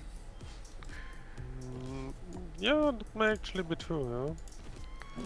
There we go, Kagwana is dead. Maybe forced to go battery a bit here. But yeah, then again, like Spain is under danger of getting pressured by Zulu soon enough as well, so I think it's fair enough. Oh, there we go. There we go. We see immediately France reacted to this. The French scout did notice that's a settler. We do have a slinger moving to escort, and this settler is to move. Oh my God, he's gonna block. He's gonna block it, guys. Like this. Do you think Hazaggi is gonna last move, shift enter move on the scout? I think that's what his plan is, right? Yeah, you obviously need pretty big balls for that. If there's a guy who will do it, it's definitely Hazaggi. Oh man, oh man. Oh my God, okay. Yeah, it's happening, guys. We'll see it here in real time. Hazaggi, how he's just tempting Pompi with a settler and just letting him smell the settler and then moving past him. Unbelievable, man. This is like putting a steak in the face of a bear and then taking it away. See what happens. DJ Beethoven was actually very known for last moves like this. Like he just kept moving unescorted settlers after everyone moved. Oh my God! Look at this! Look at the settler, man. Oh my God. Like if you execute it well, there's 0 danger. Yeah. Where is DJ Beethoven, by the way? I haven't seen him in quite some time, and he was very popular at some point. Where is he? Where is he? I don't know. I think he just stopped playing Civ. Oh, rip. Oh, maybe he has, well, like everybody else, maybe he has some, how to say, university to go to. Because I know a lot of players usually do stop because of university and then come back. Yeah, he was very young. Yeah. Okay, so yeah, look at that. Look at the target of this Ngao Mubeba. He keeps on going eastwards. Oh no! And SandroGames is not gonna see this. That's oh my God. Wait, is this? I think Malm knows this is a possibility. You see the warriors coming out from Osaka. I see an encampment put down from Kyoto. He knows he's gonna have to defend against Kongo's units. Okay, we're 1031 now, and I heard a lot of upgrades. Where are people upgrading? People are upgrading somewhere. Have you heard it? Oh, here? No, that's just one archer. Not here. Oh no, those weren't upgrades. Those were builders bought in Polish land. Okay, that's what I heard. Yeah, so this is the one monumentality paired with 7 Pembrush, I would assume, but that's your part. Okay, so Pompi, Pembrush and voice on Catherine de Medici. He's on 15 and 15. He did go 5 cities. Actually took out Zanzibar with the help of Spain and Gaul. It looks like he's also gonna let Hazaggi actually put a city in his face over here. Quite possibly it's gonna be on that geothermal fissure. We got Titiits with a pen brush and voice golden age, 12 science and 19 culture, 4 cities, and I do notice he's getting quite a few of these Nagao Mubebas to go against Japan. I think by the time these Mubebas go towards Japan, Japan should actually get the defense going. Unfortunately, I'm not so certain he's actually gonna have a general for it. We'll see how this develops and if he's gonna get 30.1. Damori, pen brush and voice golden age, 245 cities, did choose city Petty Garas, getting more traders out, has double continent split. His Magnus is in his capital, so he's not benefiting from the double ones. The double points of yields from the traders sent to the capital here, but they're still going to be stronger than usual. We do have him also putting cities relatively close and in the face of Zulu. I'm not sure about Zaragoza. I mean, I like Toledo. I guess you can try to defend Toledo, but Zaragoza is right out there, and I'm not sure. Was this a captured Zulu settler or something? This feels like I don't understand why this was made, but I guess we're gonna come back to it. It's a fur type, whatever. JR, pen brush and voice golden age, 15 science and 27 culture. 63 production, 4 cities, getting audience chamber for the taller advancements, and I do see Alexis Krempp is right next to him. Unfortunately, it looks like Poland needs to retreat from here. Oh, didn't get the retreat. Alexis Krempp, no first move. JR snatches, sends the dogs of war over here, the scouts against that Polish warrior, and they took it down. We do have also on the other side the Hazaggi, 14 science and 25 culture. Let's see, pen brush and voice coming up for him. 5 cities. Oh my god, no. Is this like, this could be the biggest brain, or this could be the biggest mistake here for Hazaggi, putting a city on the other side of the river, on the side of your opponent on the river, and does make it extremely vulnerable. Of course, it doesn't have actually that extra +5 you get from the river defense, and you can see immediately Pompi is actually putting units to encircle it.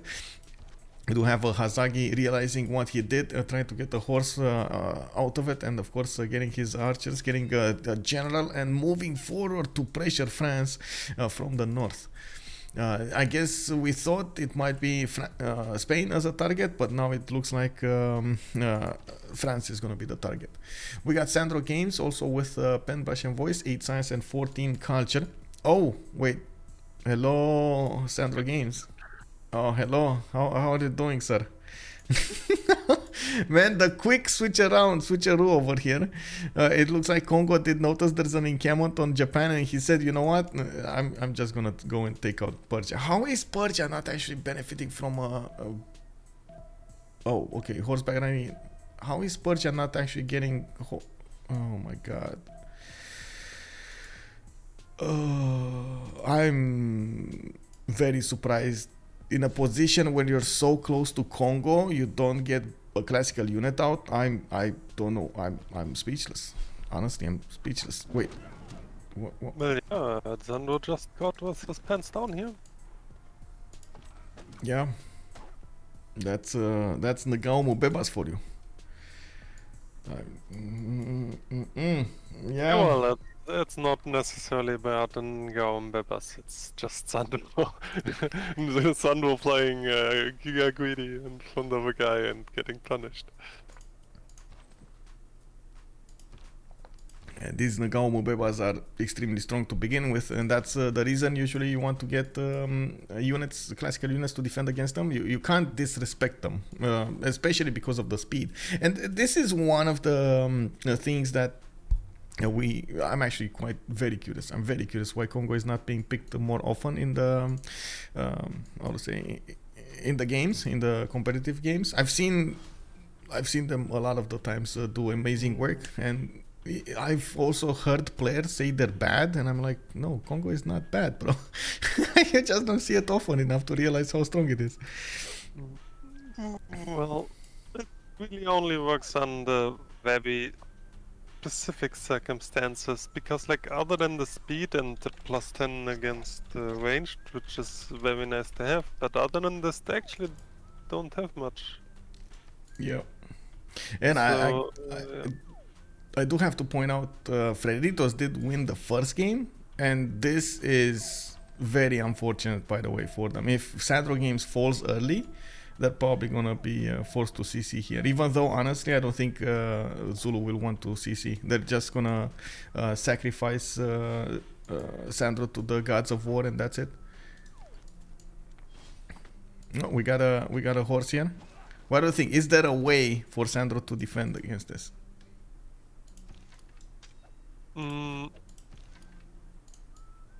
Well, technically, I guess so, but honestly, like what just happened here simply shouldn't happen in a higher level game.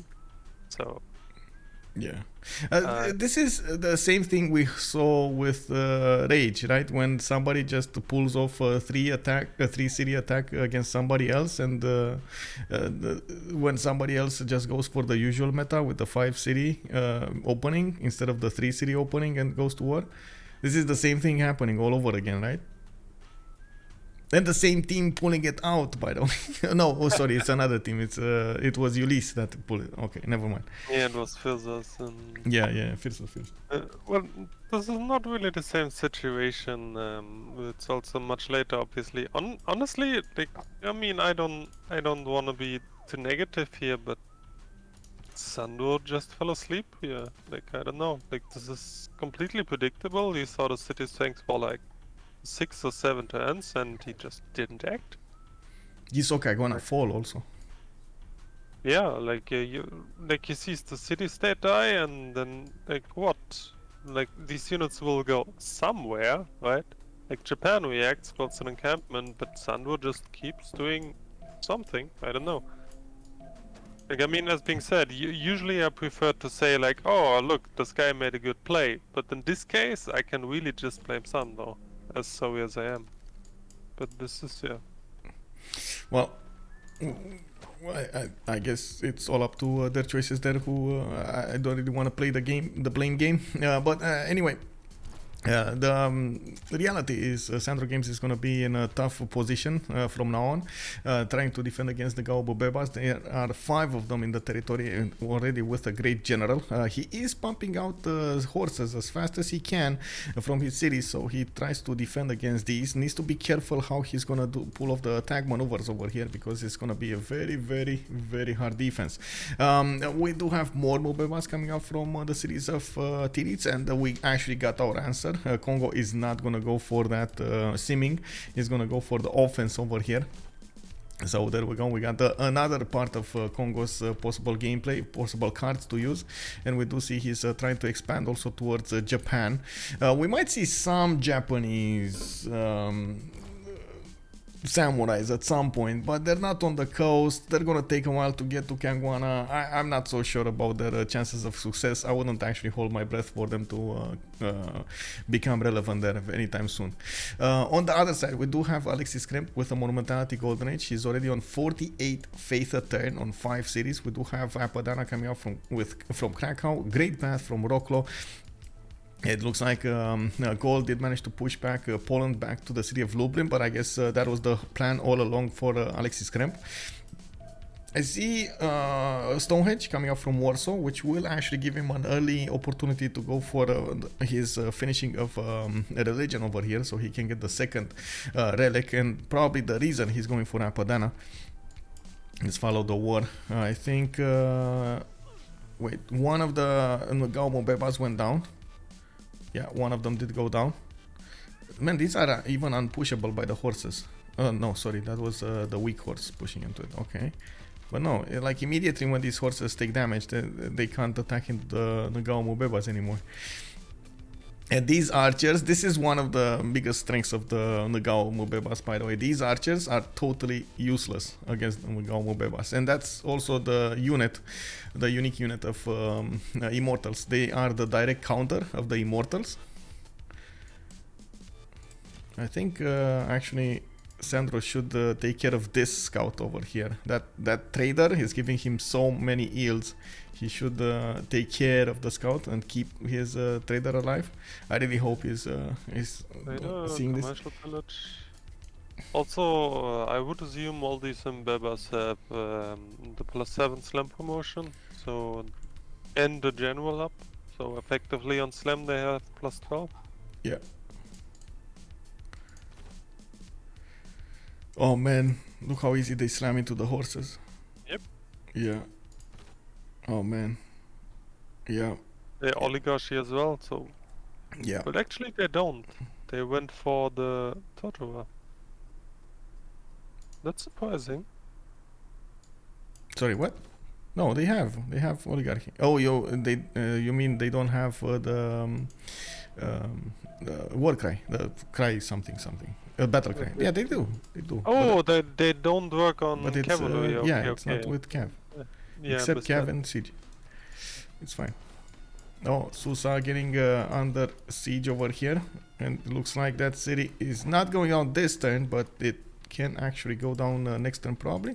Let's see if SandroGames is gonna take out that Mubeba. That's not gonna help him that much though. There's still gonna be two Mubebas attacking into.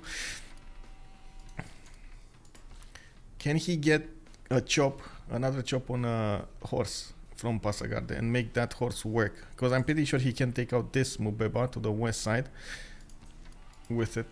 We'll see. Anyway, it's a tough cookie to crack. Kongo definitely threw a wrench in Persia's development. This is how you punish somebody that actually is disrespecting you totally and goes for a sim right next to you. Like, you go at it and just catch him without any units. We do have also to talk about Malm. Malm is in Pen-Prussian voice. Free inquiry, golden age, free inquiry. 22 science and 16 culture. He's getting one swordsman to the west of Osaka. And he did notice there's a forward settle coming towards him from Kinshasa. It looks like he's pillaging the cotton tile of Kongo and got a general, Shun Tzu. That's very important. Malm is getting ready for this. Malm is extremely serious about this game. Yeah, and also, like in Malm's position, you can see what like kind of the proper reaction is.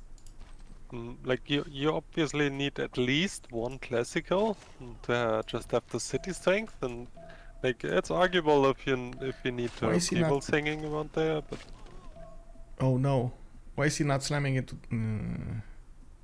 Wait, the city still says it's under siege, but it wasn't. I guess that was a mistake there. That city is still down. Oh, he got the first move off. Oh my god, that was so quick. But that's enough, actually. That's enough. He got his land back. Only 2 cities remaining with a possible third one. New Gaul Mubebas coming at him, and it does look like SandroGames took care of the majority of the Mubebas.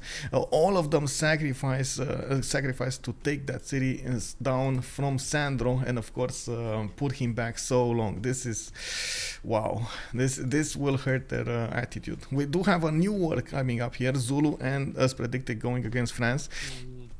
Basically, like I was saying, Hazaggi was just keeping a steak right in front of a meat, right in front of France, and I'm pretty sure Pompi just smelled it from afar now. We do have him with a general coming up, 2 generals actually. Wait, Hazaggi has 2 generals.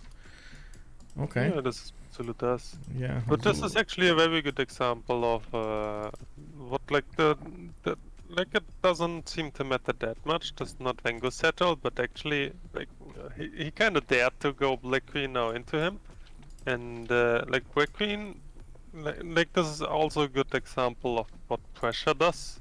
What he always like often we talk about like this guy needs to pressure the other.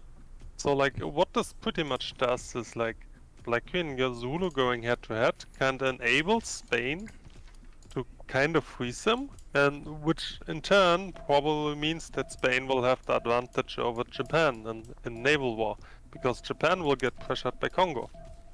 Yeah, and look at that, we were talking about this JR settle over here. Oh, finally I remember the wisdom. That was the word I was looking for earlier when I was talking about this. So they will start to trade the coastally over here, and we're gonna get some gold generated between them. Let's see what's happening here. Kongo, wait, is he just straight up buying the Gaul Mubebas? I think he is, because I see like more of them pop out of his cities, and oh my god, he's actually just... How much gold are they making? Oh, we got Damori on 53 gold a turn, Jerry's on 15, Titiits is on 10, and then Pompi is on 7. So every like 2 turns, 3 turns, 2 turns? 2 turns they can buy, no, 3 turns. They can buy a Gaul Mobeba. And then more are coming from his land. Oh my god, okay, this is gonna turn sideways very, very quickly here. Yeah, like usually you don't just buy them. I could imagine except they buy him a builder which chops a couple, but There is a builder here, but it's only one charge, and there are. I'm pretty sure I saw a Mobeba pop from the city of Zanga, so I don't know, man. yeah, so he got probably chopped like Magnus is in there. It's only one chop per unit then. This guy is also saying that, let me see, Pompi has quite the yields in terms of production and food, and I'm talking about France over here with Lyon. Yeah, he does, and he's also going audience chamber coming up soon with multiple commercials, and he still doesn't have a general though. He's trying to get an encampment from Rouen, but I think all of the first 4 generals are gone. Japan took one, Kongo took one, and 2 of them on Zulu. Now we got a French scout also getting into the cities of Kwadukuza, and I do see some of the horses are going towards Matterhorn, getting the bonuses and coming back. I think Matterhorn right now doesn't give you the +3, but it does give you that ignore the movement in hills or something bonus. Yep, it does. Okay. By the way, I also want to point out that Freritos actually got 3 CS skills, while Sus team got none. Oh, good point. And Colosseum coming out for the Gaul. This Vines Park, he's going for Hanging Gardens. He's going to have a 4-city Colosseum, possible 5th city in the south here, if he wants to go that way. And I do see Temple of Artemis in Preslav, so he did manage to acquire probably a great engineer that sniped it. Yeah, Imhotep, there we go. 110 the Colosseum over here in the city of Bibrax. We got JR 32 science and 56 culture, while Alexis Krempp is on 19 and 30, but of course Alexis Krempp does benefit from some faith at 10. He's getting Apadana next turn. He finished Stonehenge, got Eastern Orthodoxy with Defender of the Faith, and I do see Lublin actually converted. Holy Site is coming up there, and only 3 archers to work with here. Doesn't look like any of them are actually that eager to go against each other. I am quite concerned about the gold generation. If they don't have Persia to generate some gold here, and I'm pretty sure Persia is not going to generate any more gold here, that's going to be a very, very, very tough mid game for them. They just won't have how to upgrade their units. It's not just about Persia. Like as being said, I think there's a perfect example of how big this problem actually is. Because like Persia losing the cities here, kinda says, okay, so Japan actually has to go for land naval because there's a stronger Kongo besides him, which in turn means again that Japan will be pressured on naval side from Spain, which again in turn means Poland cannot settle coastal, which in turn again means they won't have any naval traders ever. Yeah. So like this is how connected a game actually is in a 4v4 environment. And you have to be extremely careful how you do the moves. You have to be preemptive of all of the problems ahead of you. You need to talk with your allies. You need to see everything. But a good thing was pointed out yesterday. A difference between, for example, the Terra map is mistakes sometimes are not punished in the 4v4 scene, but they're extremely punished when you're talking about something lower, like the 1v1s, for example. Every mistake is very problematic. Now, the chain of events, the chain of mistakes, though, those are going to be punished in any game, so you can't really go around them. Sometimes people don't really realize how connected it is. Also, the settle of Zulu, which kind of dictates that now you have to fight with Black Queen. Like, did he just went with the settler in another direction and made use of his one-tail joke and tried to pressure Spain? It would have been a completely different game. Yeah, I agree. I think he would have had a much better chance of derailing Spain over here than doing anything against France. France is okay to sim, but Spain can just go crazy. And he's already going crazy with gold, for example, 52 gold a turn, while France is barely 8. I guess the main worry of Hazaggi was that Guard Imperial, but look at the continent. The continent is perfect to defend against Guard Imperial. You just don't need Nodwengu there. Anyway, I guess he chose his attack and now he's going to have to live with it. We're going to need to see how and if Persia is going to manage to defend against this. This is incredible how Titiits is putting so much pressure on his opponent here. Now he's chopping everything he can from the city of Zranka, and there we go. We got again 5 Mubebas and a horse going against his opponent. While Malm is trying to save his body here with a few swordsmen going against Caguana. Only 2 swordsmen. They just don't have iron. So even if, for example, Sandro wants to upgrade his warriors into, they need the gold and they need the iron. I was looking at this earlier. They just don't have the iron.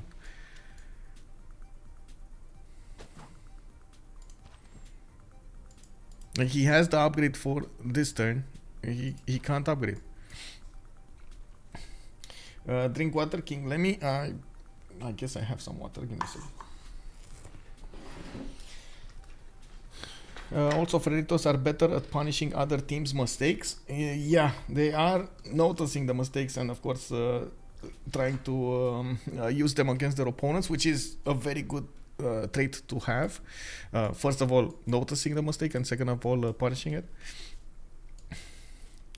On Gaul, we do have Isidore of Miletus for more wonders over here. I see he's trying to do Etemenaki Noviodunum, getting some extra yields from those floodable terrain tiles. Not bad. He's also starting to get considerable yields, 37 science and 76 culture, 114 production. That's double the amount of production of his opponent. Oh, hello, SandroGames Factory. When did this settle? Do they know about this? Oh, they don't know about this. This is the safety settler of Sandro. Well, as being said, assuming that Japan has to go all land war now, it's not gonna be so safe when Damori shows up. Yeah. Then we already have some boats coming up from Damori. I see more of these settlers going here. Yeah, another 2 cities will be put down, 2, 4, 6. And we've seen it actually in other games. And we underestimated a little bit Damori. But then, oh my god, he pulled off such a good naval play against his opponents over there. So I would say, oh my god, he's gonna do it again. He's gonna do it again, guys. Well, honestly, like the game I'm referring to, I assume it's the one with the wiki game there. Yeah, like, yeah. Like in this game, I think Damori really outplayed them. Also, their team did like extremely good plays around Admiral shopping, etc., etc. Like so, he really showed off there. But like in this situation, he doesn't even need to do something special. He just needs to do like default stuff which you expect from Spain at this level, and they will win out. Yeah. I gotta point out Japan being forced to stay on 3 cities and go all into Kongo. This is wow. Also, this guy is saying one important thing is that in this situation, immortals are actually trash. You're better off with swords. He needs fortification and support bonus. Yeah, I agree. But I guess having some than none classical units would have been better. Yeah, like honestly, Sandro could have just have like literally 1 horse for city strength would have been fine here. Yeah. Like he literally lost Sranka to 3 Mbembas. Yeah. And then things just went south. More Bobandas came, his units were dying. It's just, yeah. I did mention, and I guess I'm gonna mention it again. The Immortals do have a direct counter, and that's the Ngao Mubeba. This is just gonna be hard for the Immortals to take care of.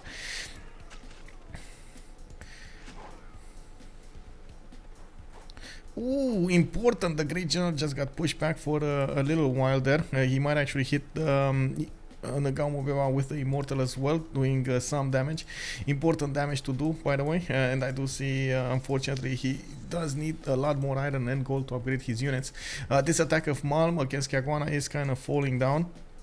And the city center did get 3 Ngao Mobebas to defend it, and the extra movement for Mobebas is extremely important there.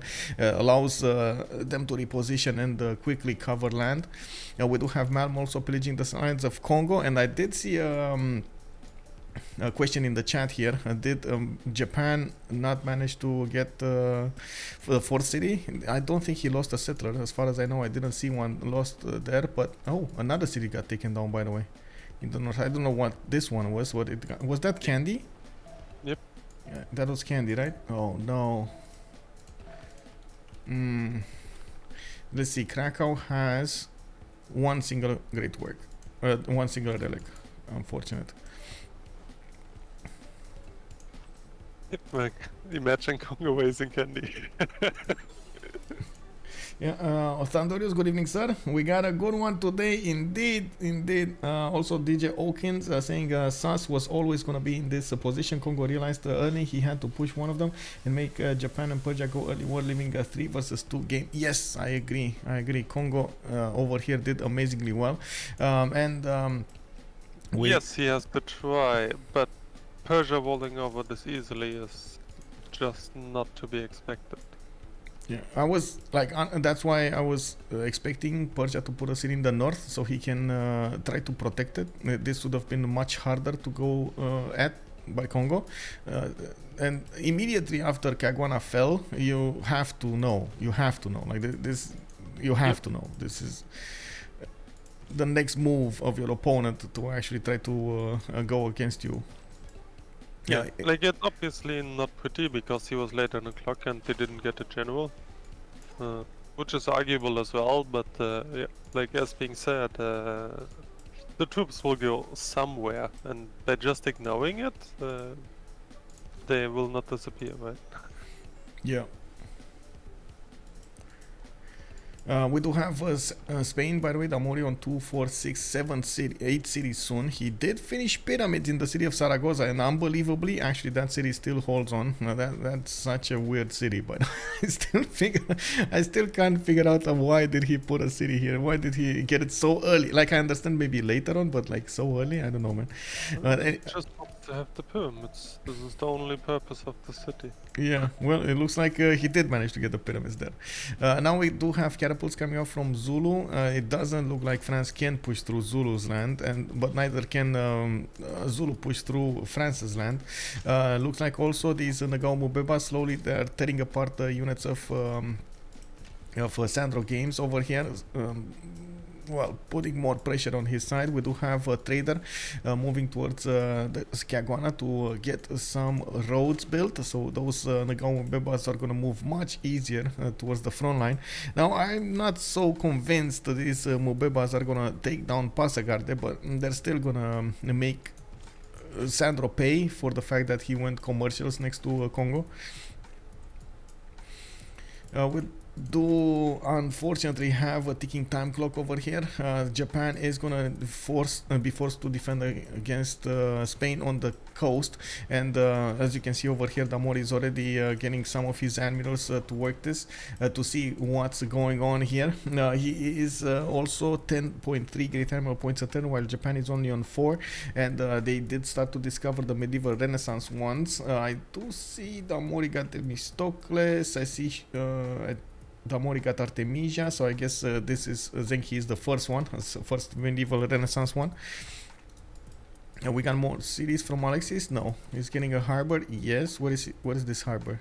Here, this is the harbor, right? Yeah. So wait, is this gonna be Alexis trying to go to defend against the coast? No, that can't be. Alexis is barely 20 science and 42 culture. Yeah, but honestly, he has to. Like there's no... There's no other out left. This is already pretty desperate for Sus team here. Yeah. And it's all about Kongo. Can you imagine? Oh man, I gotta say I'm so proud. Somebody actually picked Kongo and showed the strength of Kongo. Yeah, it's been so while since somebody actually picked Kongo and made it shine.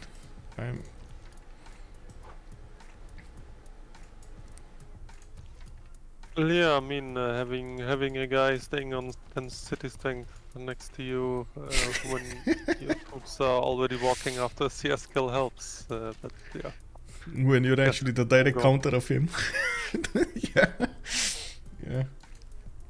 I guess it was the perfect storm here. Let me have my happiness, man. What do you mean? What? Wow. What can I say? It's like it's I'm like I've seen Kongo do culture victories. I've seen Kongo do amazing well. I've played Kongo. It's also one of my favorite civs to play. It does have its weakness, of course, from that lack of religion. But sure, you can play around it. But those, if you do manage to get your setup going and you get lucky with relics, oh my god, it's unbelievable. It has such a good tempo.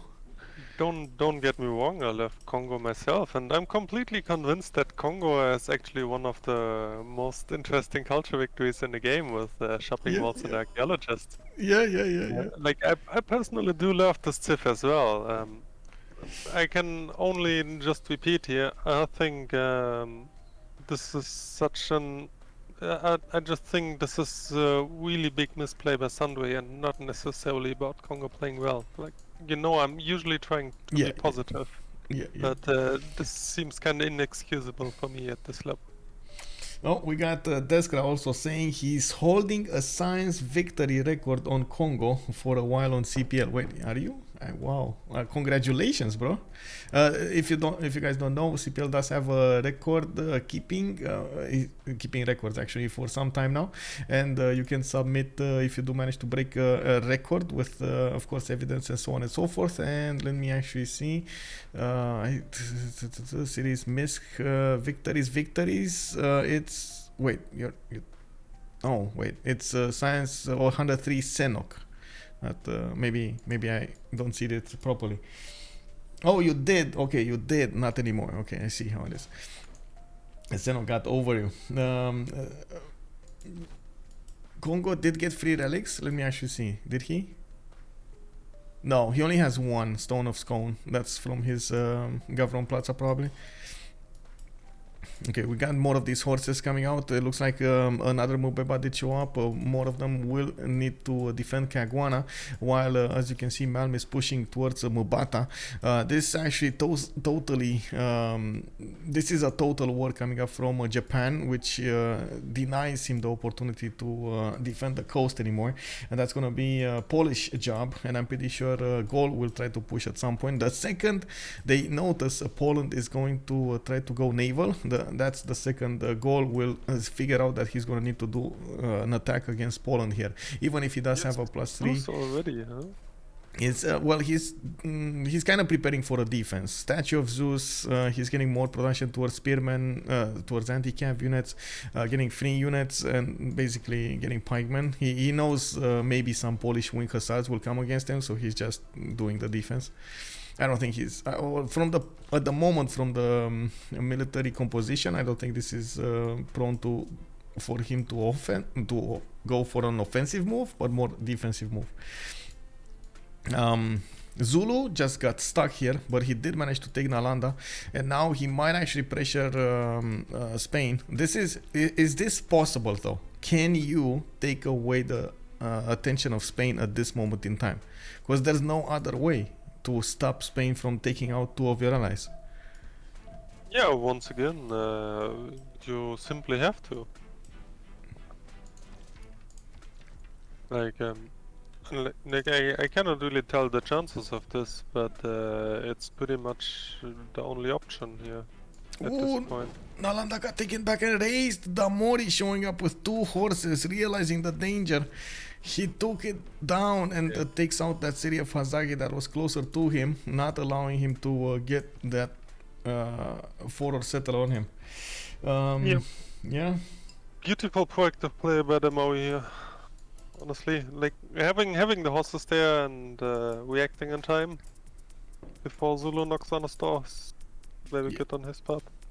Yeah, we got some Mubebas moving from the west side, 3 of them, and they're doing the triangle formation over here of Doom, which I mean, I'm pretty sure you guys recognize that's nothing in Civ. But anyway, it's good to say. It does not work, guys. It does not work. Anyway, he's still gonna pressure Sandro from the west side, and I do see Sandro is still on those 2 cities. He's getting the walls up in Pasagarde, making it harder and harder for Kongo to push through, while Japan is still trying to do some form of damage against Kongo.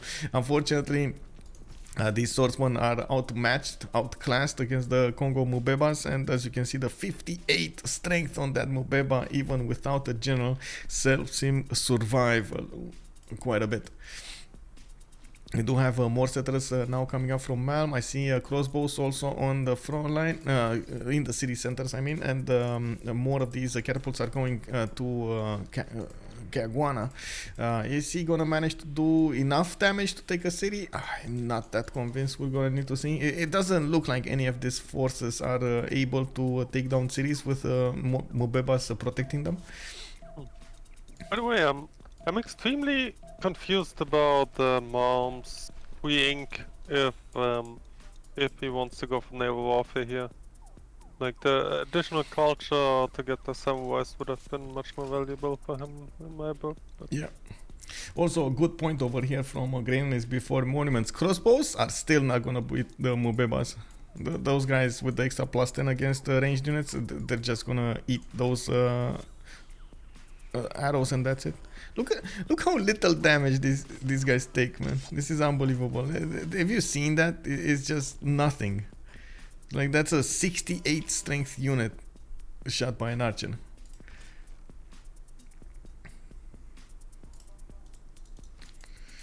Also, good moves coming up from Titiits, managing to reposition his Mubeba, and the fact that he has extra movement, and of course that's how do you call it, a bridge over there, did allow him to promote that unit, and it was too late. SandroGames already attacked that unit and did the damage. Oh, wait, maybe I spoke too soon, guys. Maybe I spoke too soon. Let's see. Maybe this will actually happen. What do you think? Can he take Caguana and push through? Catapult starting to attack these units. This unit did get the battle cry. Okay. First crossbow in... crossbow Mancors. Now these are going to be tough unit to crack. Pompi did get 53 science and 57 culture, by the way. 127 production. Very good sim coming up from Pompi. He should be able to get good technology to... or I should say good technological units to defend against Hazaggi. Pompi is also 2 turns away from getting castles, which will allow him to discover coursers, while we do have Hazaggi getting printing next time. And Voltaire, thank you so much, man, for the prime. Hello, good evening. Zulu, respectable sim as well, though. Does Mubeba +10 work against the siege units? That's a good question, actually. I think it's only ranged units. I don't think it activates against catapults. But I do want to double check this. The catapults get like what, -17 or something. Yeah. To shoot at the units, though. So they only have the penalty of siege versus units. Okay.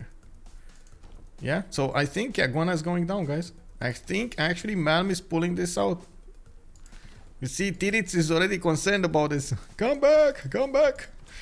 We gotta help Caguana. Come back, come back. You know. Okay, this is gonna be important. And Sund is going down on the west side. Hazaggi pushing through and taking another city from Kongo. Oh my God, he still didn't settle the amber tile, man. He still does not see the amber tile. Oh my God, bro. Like, he did so many good moves except that scouting. What is this happening? Oh, this is unbelievable, man. Oh, my brother. Oh, what did you do, man? What did you do? I didn't jinx Kongo. What do you mean? I'm cheating. Oh my God. Anyway, maybe maybe, you know, things are starting to light up. But still, Damori is going to be the one that's going to do the most mischief over here, managing to do the damage probably against Japan. Japan just got insanely strong with so much military.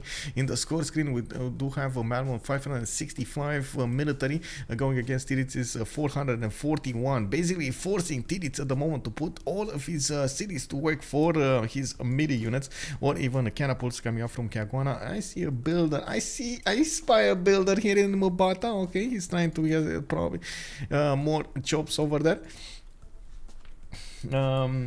Also, I cannot help but notice we got two bands in the chat over here. It's Ben but better and Ben but worse. Who is who, by the way? Ben but better is probably Ben, but who is Ben but worse? Who is the imposter?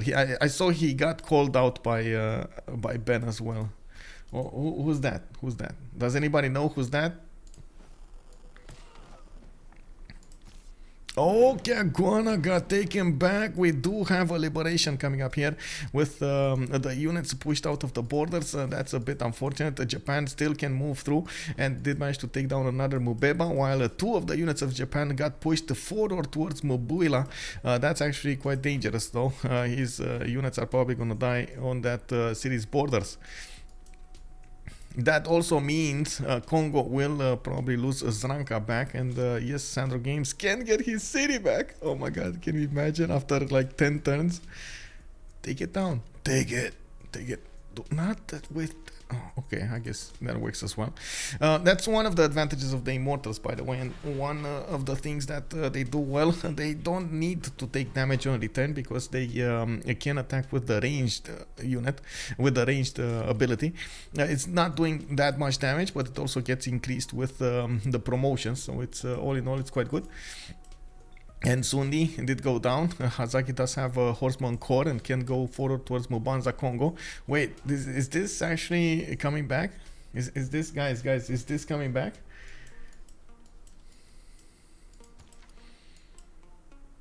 Can they defend the coast? Alexis Krempp, 24 science, Buttress in 3. Damori is 3 turns cartography, but he has quite a bit of ways to go until he gets to the cities of Japan, Poland.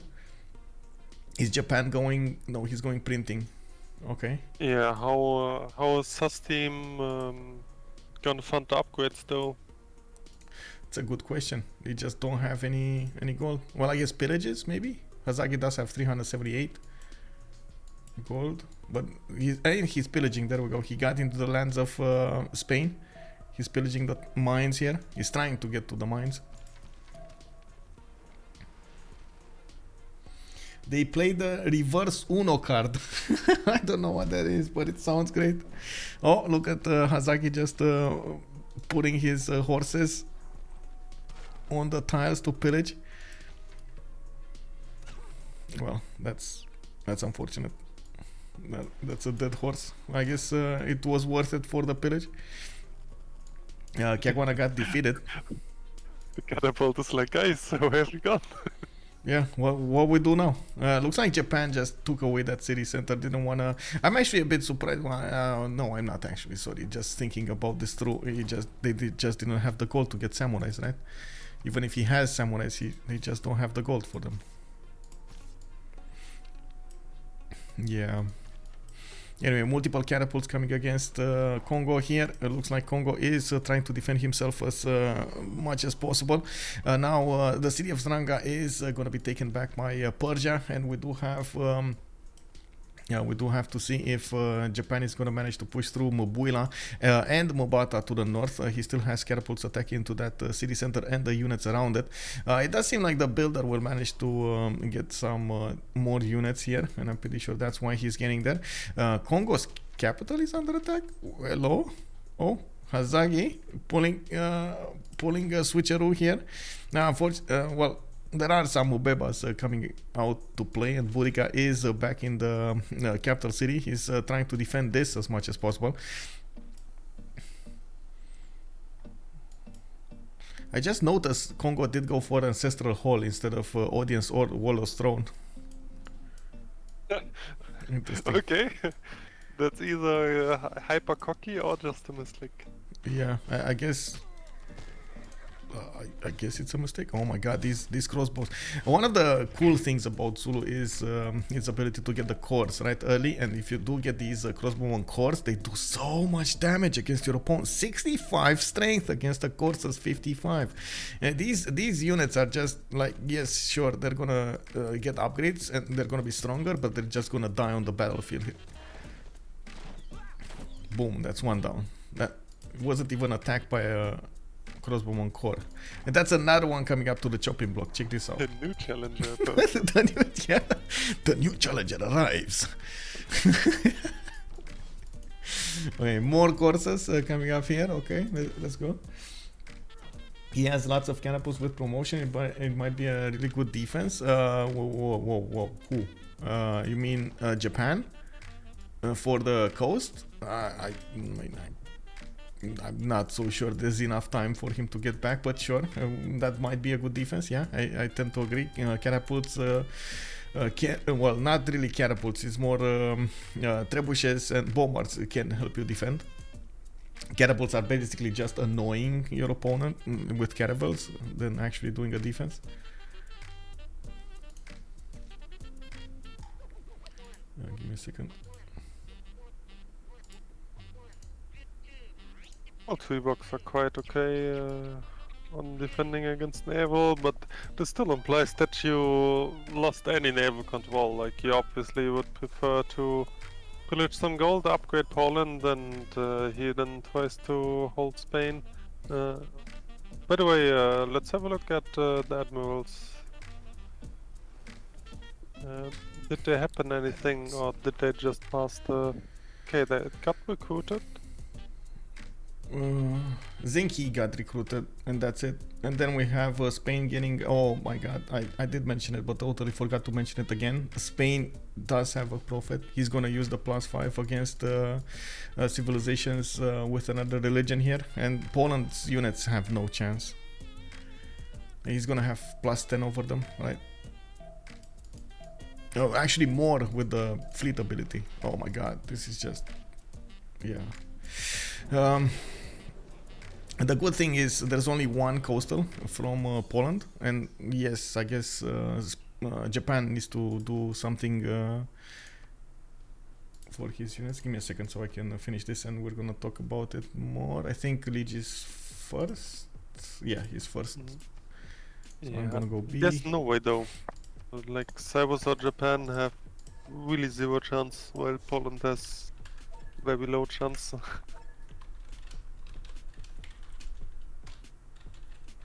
So I think at this point it's the correct call to try to defend naval on Alexis. You think? I'm not so convinced you should. Like, at this point, Malm needs to go inland, right? This is like no chance of him keeping his cities, and he needs to just take the cities of Kongo and make them his. That's it. That's his only chance.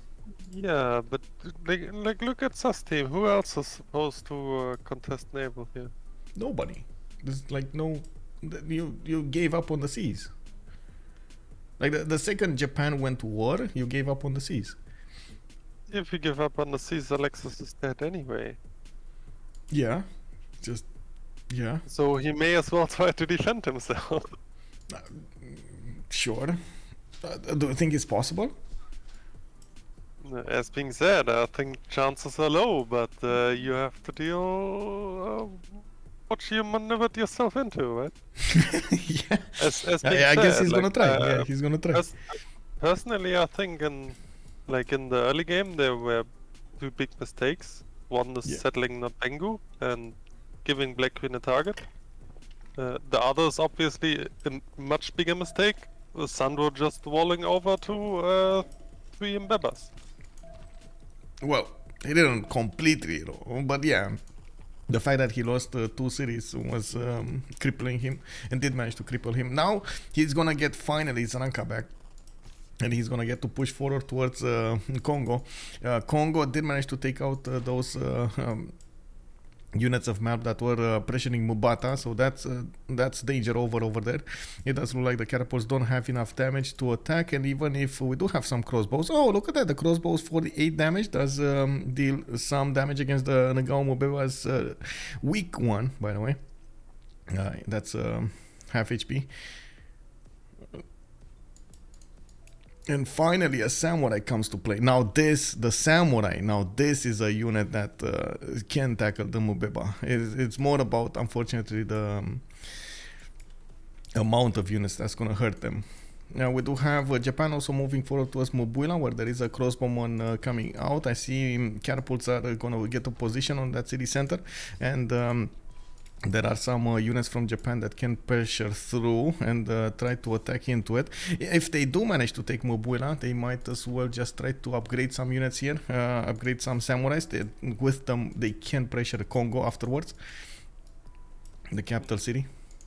What about Golden, by the way? Like Malm really doesn't look like in a Golden. Pompi, Golden. We got him with a pen brush and voice Golden Age.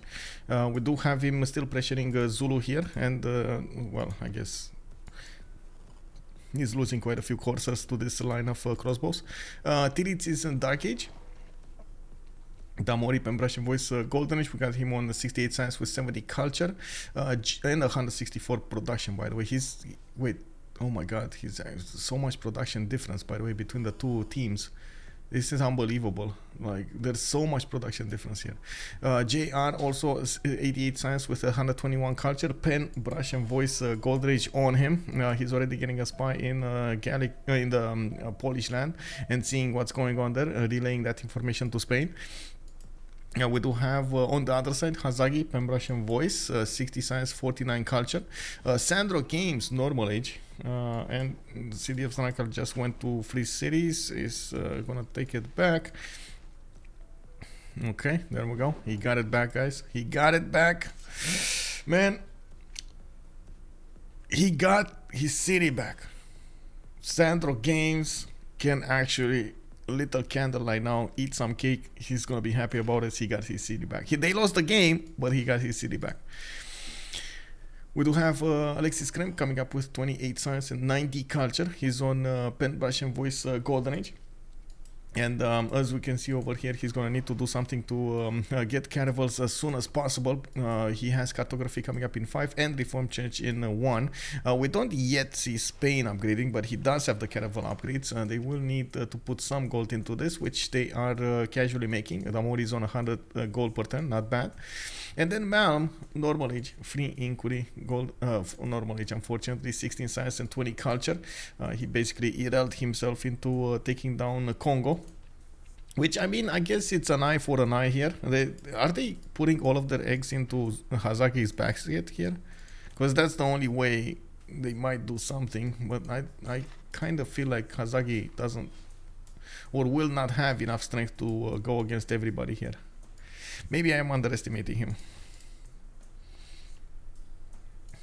France's production though, 166 production. Yeah, he can just keep producing units and sending them to Hazaggi here. It's double the amount of production Hazaggi is benefiting from. How did this go so wrong here? Like, this was Godspawn, right? Matterhorn, so many good tiles.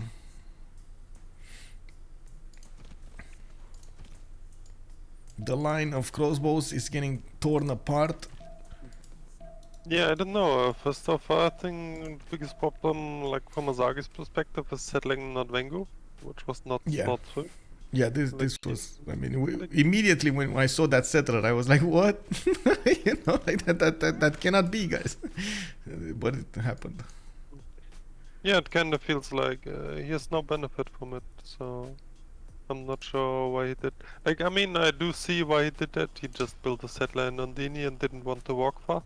Yeah. But he completely gave up on the preferable position, and as I already talked about. Oh, hello there, Agropolis. Good evening, sir. And also I did so objectus. Hello there, calling out SAS team for SAS stats. Yeah. Well, I think there was a discussion at the beginning of the stream with how aggressive usually SAS team is in their gameplay, and we did have you and also Automation pointing out that usually tends to be a bit chaotic in results.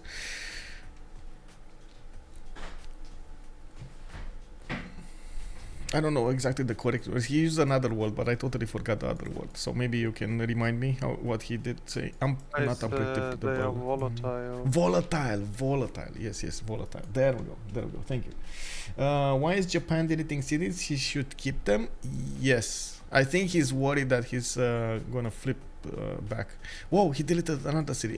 Whoa. I don't know. I mean, he's worried because he's a normal age, but Kongo is dark, so he shouldn't have no loyalty problems. Hey, Namadol is being kept by France. Wow. By the way, who's Auckland? Is it Damori? Auckland is Damori. Yes, Auckland is Damori. Yeah, as expected, and Mitla Yeah. is held by Freritos as well. Titiits. Yeah, Titiits. So they got all of the good ones here. They also took out Zanzibar. That's a Pompi city here, and you can see Pompi also 2 turning settlers from his 3rd city, I believe. That's a lot of production here. Yeah, I agree.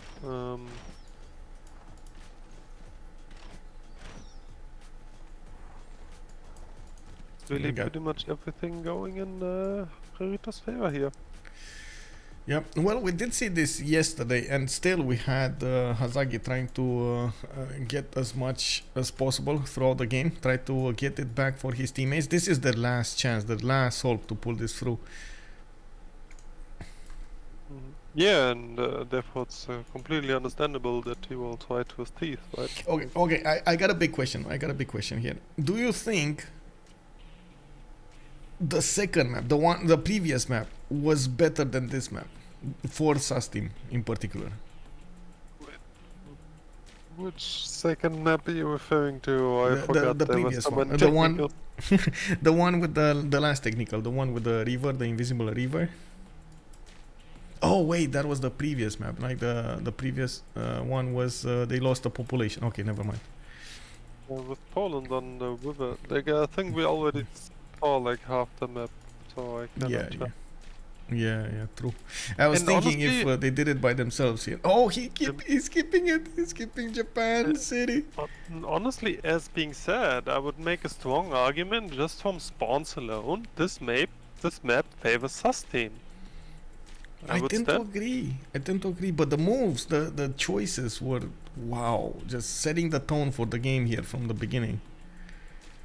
Made so much of a difference. Lu Kang is actually asking, is Kongo gonna full die here? Yes. Yes, I think whatever happens, even if Japan dies on loses his coastal settles, Kongo is still gonna die. Looks like they're going to Namadol. SandroGames is gonna take Namadol. Wait, what's the source of? Wait, here actually has Mitla, so maybe they can try to kill Amar for Kongo or something like that. With like levied units. Can we have a quick look at that? Mitla. Any levied units of Mitla? No. No.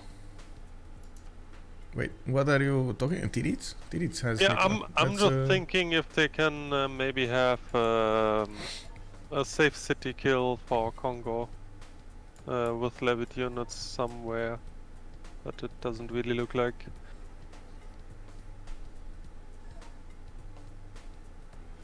Okay. The Hazaggi asked for a unstack, and then he says Pompi says that it changes nothing.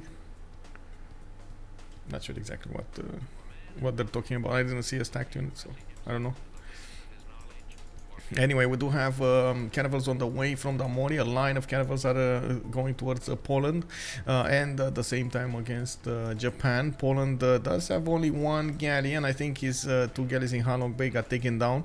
But did they disappear? Where are they? It's a Spanish caravel. Well, yeah, but that's undamaged and unexperienced. Okay, this is suspicious. Oh, They pulled back, I guess. oh, I see. So he didn't have time to trying upgrade to them. hide. Yeah, I see. He But also has pointed out already they have just no gold to upgrade these. I think he has cut off here in 1 turn. okay, 6 turns Grandmaster Chapel. He's getting a Wing Hussar passively here in Dublin, hard building it. He got Ethelfled as a defensive general, so at least he's gonna do some form of defense here. But look at the strength of this caravel, 72 strength coming against his opponent with the extra +5 against civilizations that have a different religion, and that's not even with the annual bonus. That would be a 77 strength unit caravel against the Galleys 38, sorry.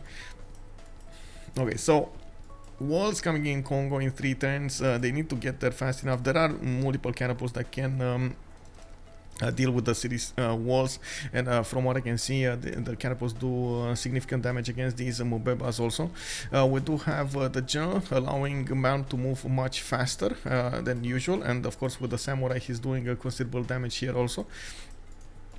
Samurais, actually there are 2, and look at Malm just realizing he's gonna lose his coastal cities, and he's pulling inland cities, also trying to stabilize over here Mobuila, but it doesn't look like he's gonna manage to pull that out.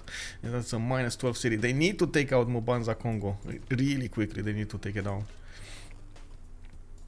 Can they do it fast enough? I don't know. There are quite a few Kongo units around it. You need to somehow relieve the pressure from the loyalty. Yeah, well, Warsaw trying to get the walls. This will delay the takeover of the city until, of course, we're gonna see frigates come out, and we're probably gonna see frigates. Spain is developing cities with quadrims, or I should say pre-building quadrims here. Should be fine. Should be fine. Oh, he's also projecting a lot. Yeah. Also, Poland only has 2 coastal cities to be attacked by caravel. I think 1 actually. Yeah, that just Warsaw. This one, it can be attacked by 1 single frigate, and I guess you can get walls and Wing Hussar in it. On the harbor as well. So yeah. Oh, from the harbor as well. Yeah, you're right.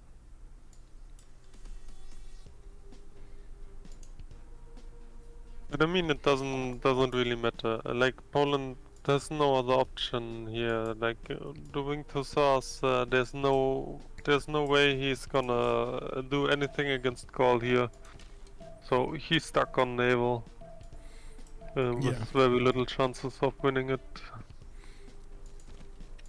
Like looking at the Gaul situation, actually no chance at all of winning at all. But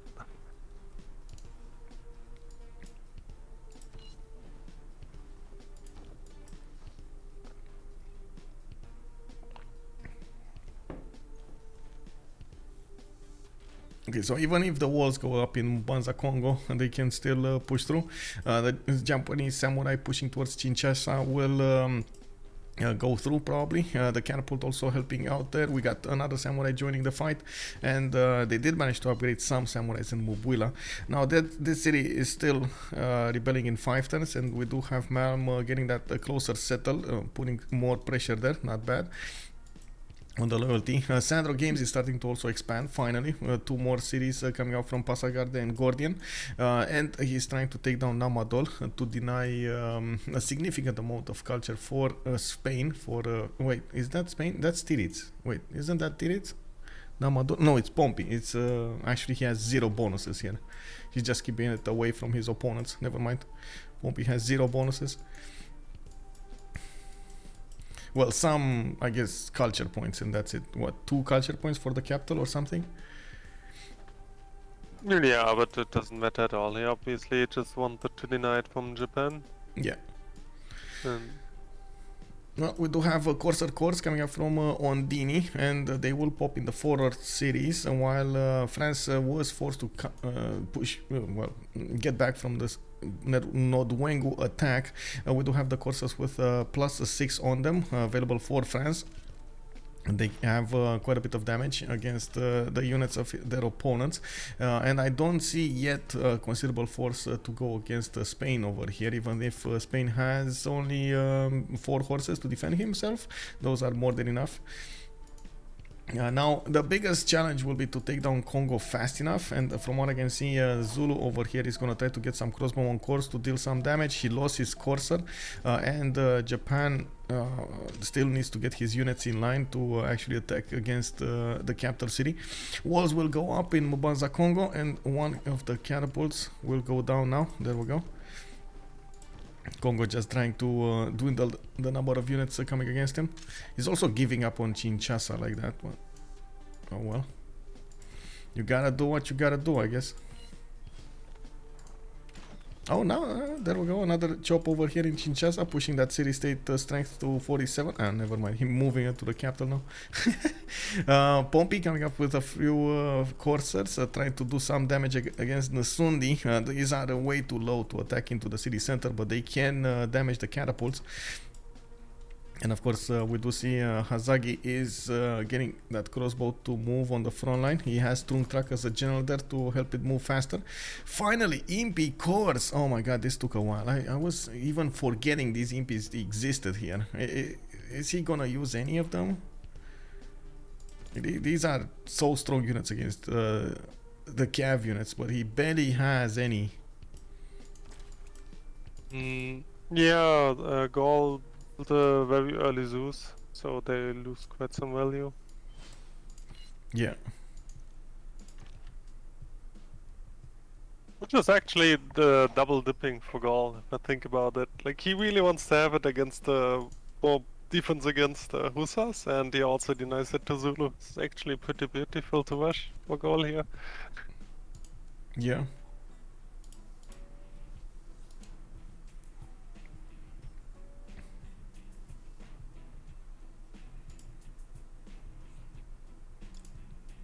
So, looks like Alexis actually wants to pop cartography right now. So, can we have a look at bank? Like, how much gold does he have right now? Because I feel like they are on, like, what, 10 GPT or something right now? Yeah, you're not wrong. 32 gold at 10, plus 16, minus 12, minus 2.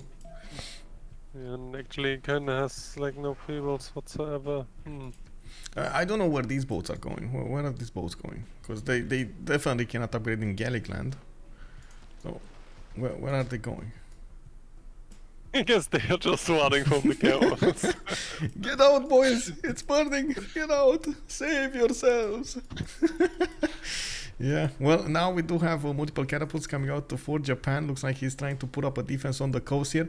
As a 54 strength cities, 56 as well with Governor Victor. He's gonna put up a defense here against Spain. He's gonna make it harder. He's not gonna bow down. And we do have Zulu also with a bit of a problem. Japan cannot push through by his own, and the walls are now up in there. We do need to see if there's going to be any kind of support from Persia from the south, and with the new samurais that still need to get in there, they need to somehow deal with Kongo's units and cities. Kongo, man, how is this for a counter? How is this for different play in 20 turns after? We had 2 cities from Persia and 6 cities from Kongo, and now Kongo is on 2 cities and we got 5 cities from Persia. About to see 7 cities. Yeah, this is deceiving though. Like, Titiits here dying doesn't matter at all. He did his job. This is deceiving. Okay, well, I guess Gaul at the end is just gonna take out everybody with tanks. 149 science, 160 culture, 325 production. He has more production than the enemy team combined, by the way. Not to mention science. Wait, he has science, more science than enemy team combined, more culture, more gold, and more production. It's just the food. He's not having the food. Guys, come on. JR, what are you doing? You're slacking, bro. You gotta get more food. Angus Oslav calling it out already. Also, Paul is saying still can't keep up with the Goldo. France holds against Zulu. Also, Kongo gave his team time to sim like crazy while whole other team went Tyrell. whenever I hear that expression went IRL, I see some like scenes from a movie with like guys running around over there, crazy berserk, you know, like against something, hitting walls. Like I don't know what's wrong with the Civ community, but the term well is used in so many wrong terms. But I guess here it's applicable. Yeah, I guess. But yeah, as I already pointed out, like it doesn't matter if the disparities here really. He did its job excellently. Yeah. And I see extremely little chance of Sus team doing anything here. Well, yesterday they did manage to get with the help of Hazaggi, right? They did get some chances on them. I'm not sure exactly what happened until the last part of the game, because I just went in, out. I had other stuff to do and was also streaming at the same time. But they did get something like insane stats on Australia in a 3 versus 4 situation, with Hazaggi benefiting from, like, I don't know, 500, 600 science or something at some point, even 700 at some point. Also, Lukang is calling out, I really thought Zulu would get big early and pressure 3 opponents. I thought so too. But he stopped building at some point. He just, like, the second he settled on Wengu, he just gave up on his production of expanding and simming and so on, forcing France to go at him. Well, I guess at some point France did have very good land to defend behind and also sim with, so I guess forcing France to do a military instead of going simming was good also. But I don't know if it was, because it's kind of time dependent. If you would let France sim, maybe you pressure Spain, maybe you actually take Kongo much faster. With pressuring Spain might actually let Poland live, and then you might need to defend against Guard Imperials, which I don't think it was that rough, especially with the continent split here and the chokes. We got Chinchasa slowly going down. The samurais are next to it. We do have these Damori caravels arriving, and the line of catapults are being set on the coast to defend against them. I'm pretty sure Malm is trying as hard as possible to get to his upgrades. But how is he gonna upgrade these? Like, with what gold? I guess that's the question, right? Pretty inexpensive. I think they're only like, what, 40 gold without the card or something like that. Yeah, but he has minus 9 gold at 10 and 12 gold in the bank. So I don't know, man. Yeah. Anyway, looks like Kongo is trying to get some more defense here. We do have the Cursor moving forward. The encampment strength got taken down. Units, these catapults are going to need to move forward, and of course the samurais need to go through to attack into the Bebars, get positioned next to the city center of Kongo. There still are units to take out, though. Still, it's not easy as it sounds. The fact that he settled Nagoya did slow down the rebellion in Mubuila. I don't think the city center, does it have a monument? I don't see a monument. No, it doesn't. Like, a monument to the totally stabilize this. It's only minus 1.3.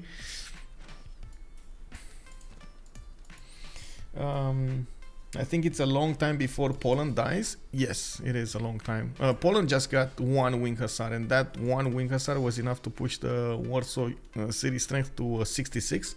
That's still gonna fall to a lot of frigates coming against it.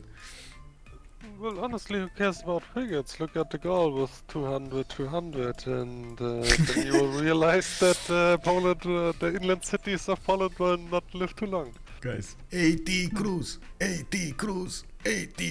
Can you imagine? I don't think I've ever seen 80 crews armies go against Polish wing hussars. But maybe this is gonna be the day. What do you think? Is JR gonna oblige and get 80 crews over here? He's going top 3. Wow, he's going square rigging. Okay, he needs this, right? He needs 80 crew. Is he gonna do it? I don't think he's gonna do it. I don't think so either. Like, there's no point on going on labs here. Like, he will just go industrialization and then tanks. And then just sweep the map. Because no one will be anywhere close of resisting this. Well, Alexis Krempp just started building Terracotta Army. He's getting attacked in the city of Roclo, which did not get walls up fast enough. We don't actually have a unit from Spain to take that city out. I guess he does need... there we go. There's a horse, a fast unit to get there. And the walls are going to get up in 3 turns. That's just going to slow down the inevitable. There's another wing hussar coming up in Warsaw. And we do need to see if Kongo will ever actually go down here. These Gaul Mubebas did get 81 strength defending against the crossbowman. It's like, oh my god. Oh my god. Yeah, that's a strong Mubeba, I gotta say. That's a very strong Mubeba.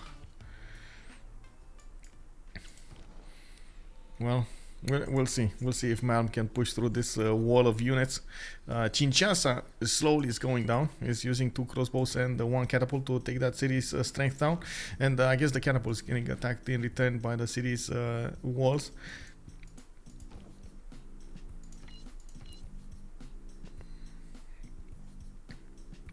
Why is he not attacking this? Anyway, we'll see. It doesn't look like Zulu doesn't have that many units in the defense of Node Wengu. He is hard building as many of these courses as possible, and even sending some night course to reinforce Nsundi and maybe do the offense against Kongo. Oh, they're trying to snipe the city. Looking at Hazaggi actually not even attacking the units. He's trying to snipe the city and did manage to get his trebuchet upgraded. We got on the east side. There we go, attacks against Kinshasa. That city is going to go down. Next turn probably there's a Gaul Mubeba coming out from it, and another one just got out of there. They can still pillage. We got Japan pushing forward with these samurais, and I think one of the catapults did get taken down here, if I'm not mistaken. There was a catapult on the incense style that got taken down by the Gaul Mubeba.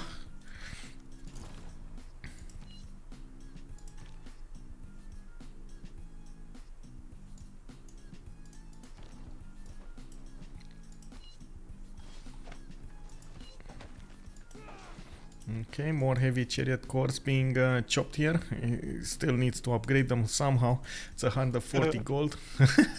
That's yeah. I mean, how are they getting the gold, man?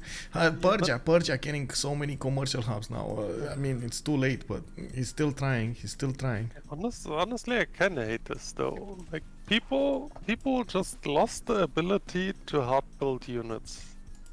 He did upgrade them. Like, there are situations where you simply cannot do it. Well, not all people. Let's not generalize. Wait, let's not generalize. I guess they chopped the mace or something. Yeah. Do you remember COC against Ulysses when they actually hard built most of their armies? Yes, sometimes you have to. If the situation is like, we simply have no team gold and we cannot chop a mace, or stuff like this, you simply have to hard build your units.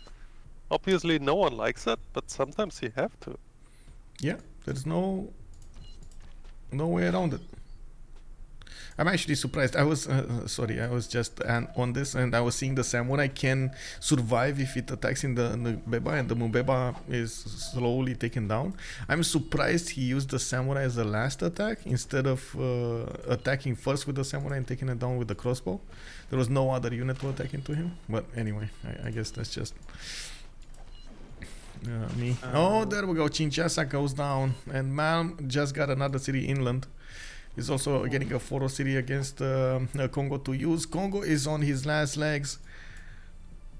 Man, I gotta say.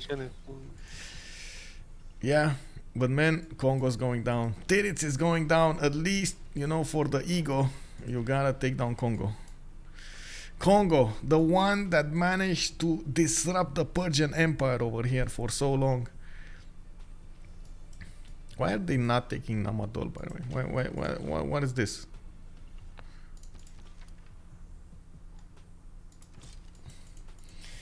Kongo will be remembered? Yes. Yes.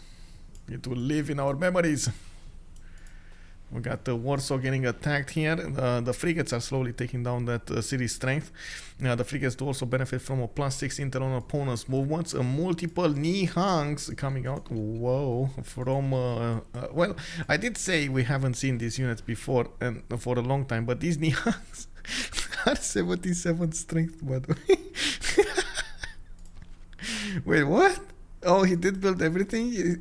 Where is his encampment? What is his strongest encampment? That's the strongest encampment, right? Like every time you get a building, you get more. But wait, is that? That's not within. Whoa. I was watching another Nihang. So that's 74 here. That's 81. Actually, I have no idea how they work. So I know you get extra bonuses from the encampment buildings, right? That's how you get them bigger. But they also have a very good tree. And I guess he just got them. Oh, he got them with Governor Victor 3. Wait, is that what happened with the Embracer? And now he's getting a second promotion from... Are they strong enough to hold tanks?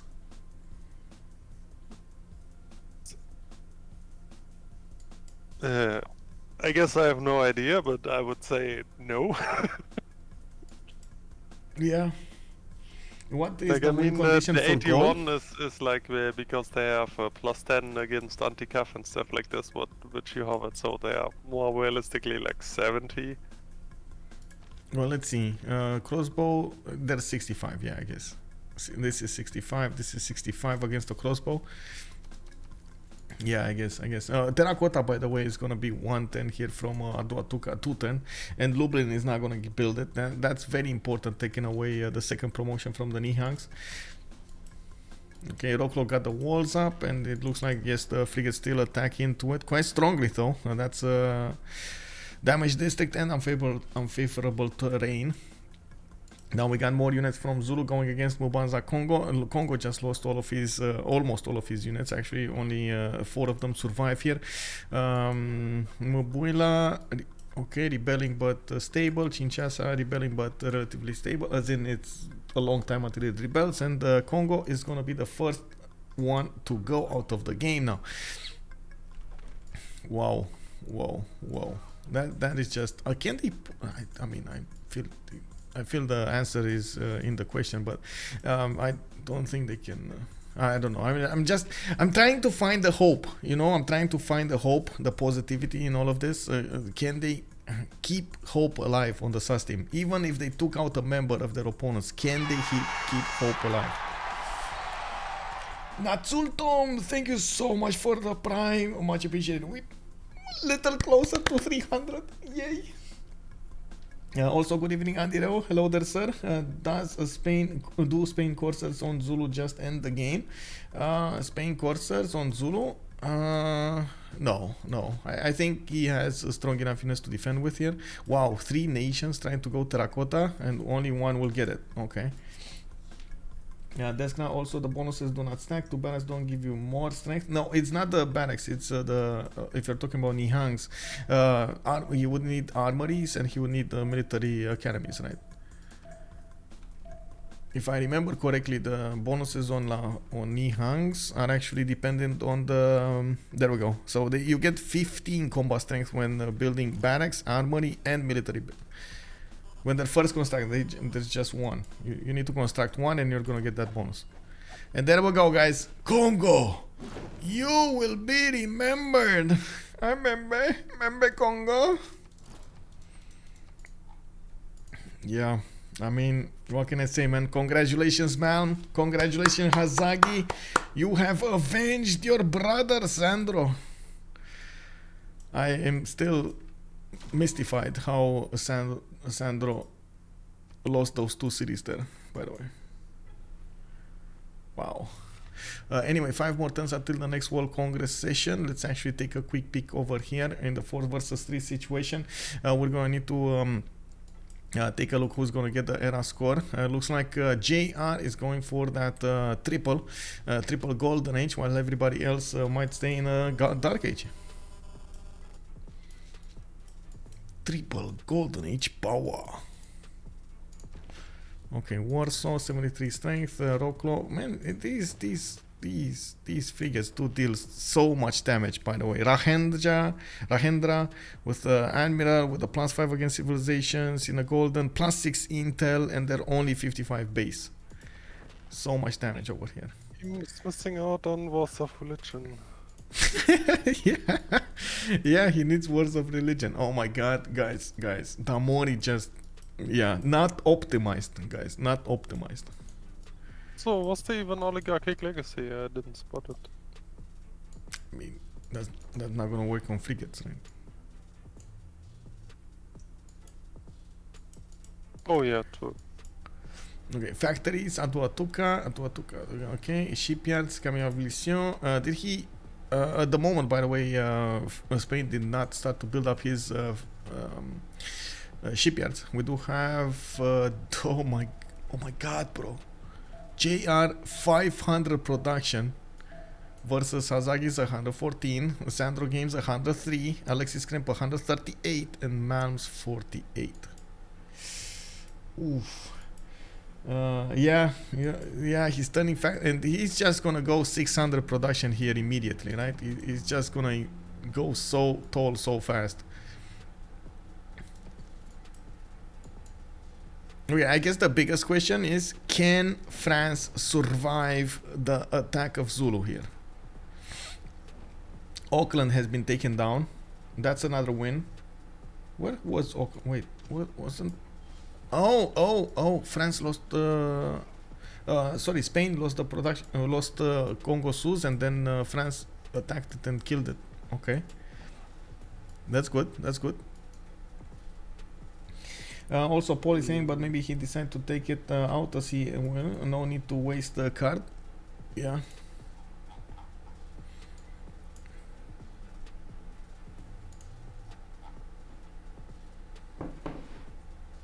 Yeah, actually, it's a good question. Who got no milli now? Let's see. Military allowance of France.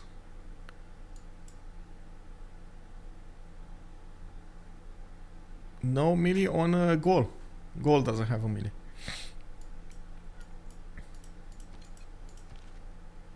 Okay, armories. So check this out, guys. These Nihangs right now are 65 strength. They're gonna be 80 when the armory comes out.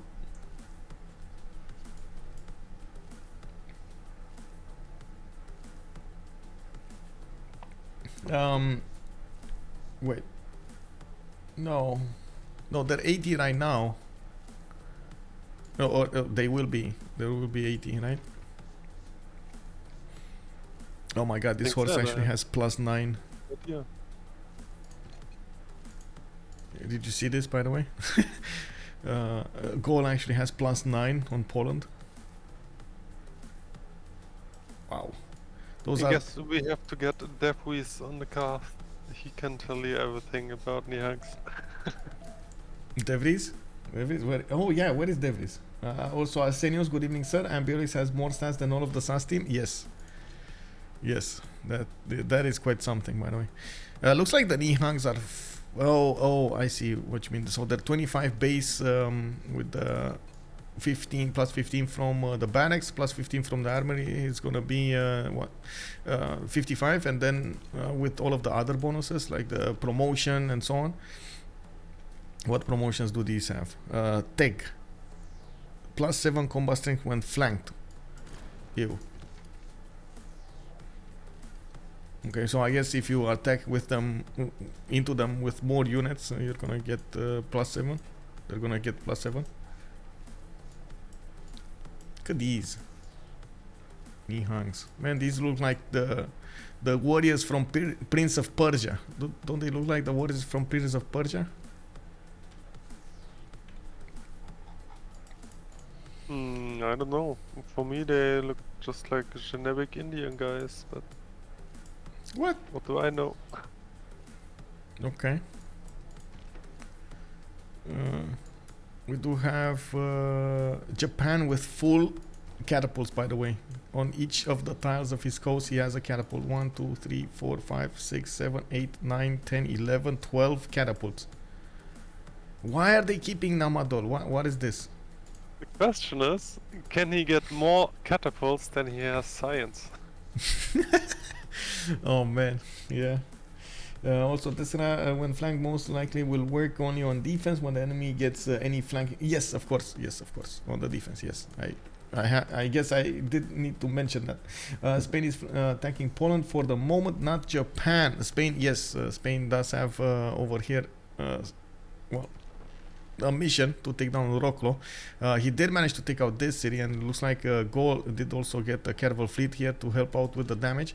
That's quite unfortunate. That was a city that did benefit from a theater square, a good theater square, but it wasn't a GMC city. It's Krakow, which does have this.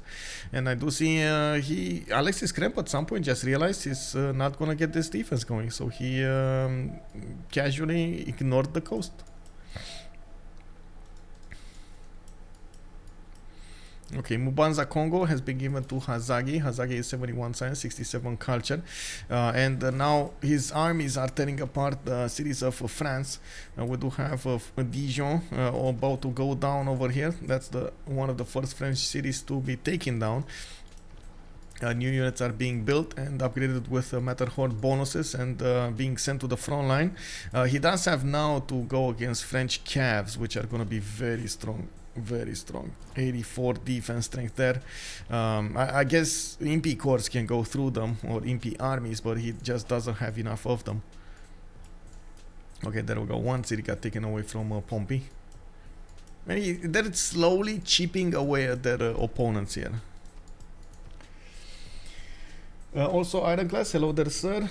Japan stats are paying the price for Persia's mistake over there. Yes, I guess so. Also, Paul is saying, is Poland Sus of Assyrians to kill Namadol?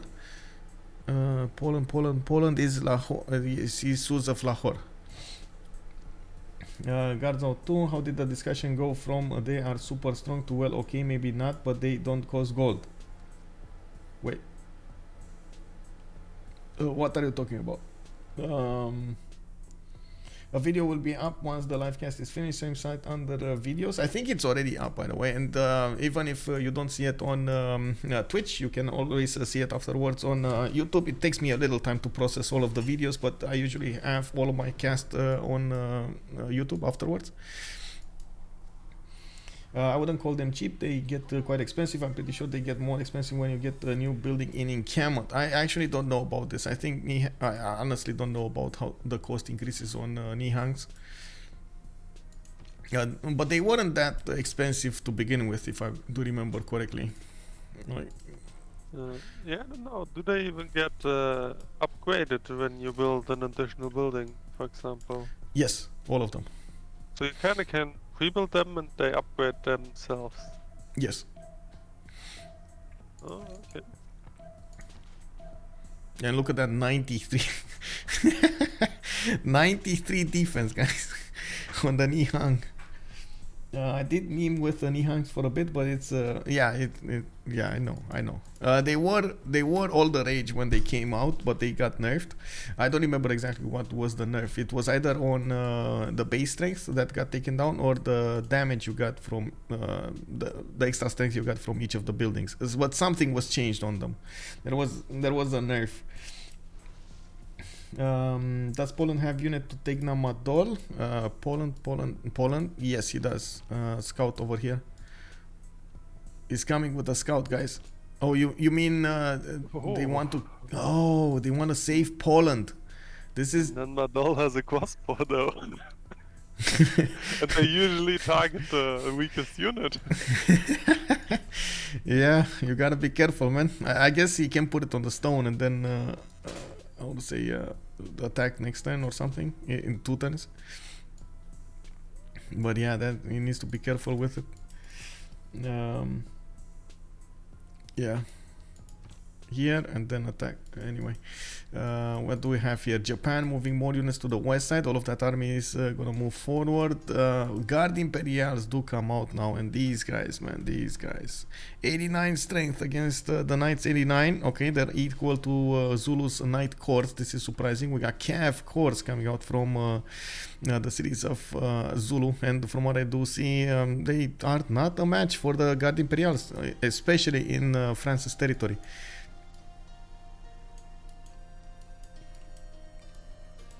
Oh, hello, Statue of Liberty. What did happen, by the way, in this? Philip got the +4. Philip got not growing, and gains 2 diplomatic victory on Jarwiga. So they did manage to deny the diplo victory points for that Congress.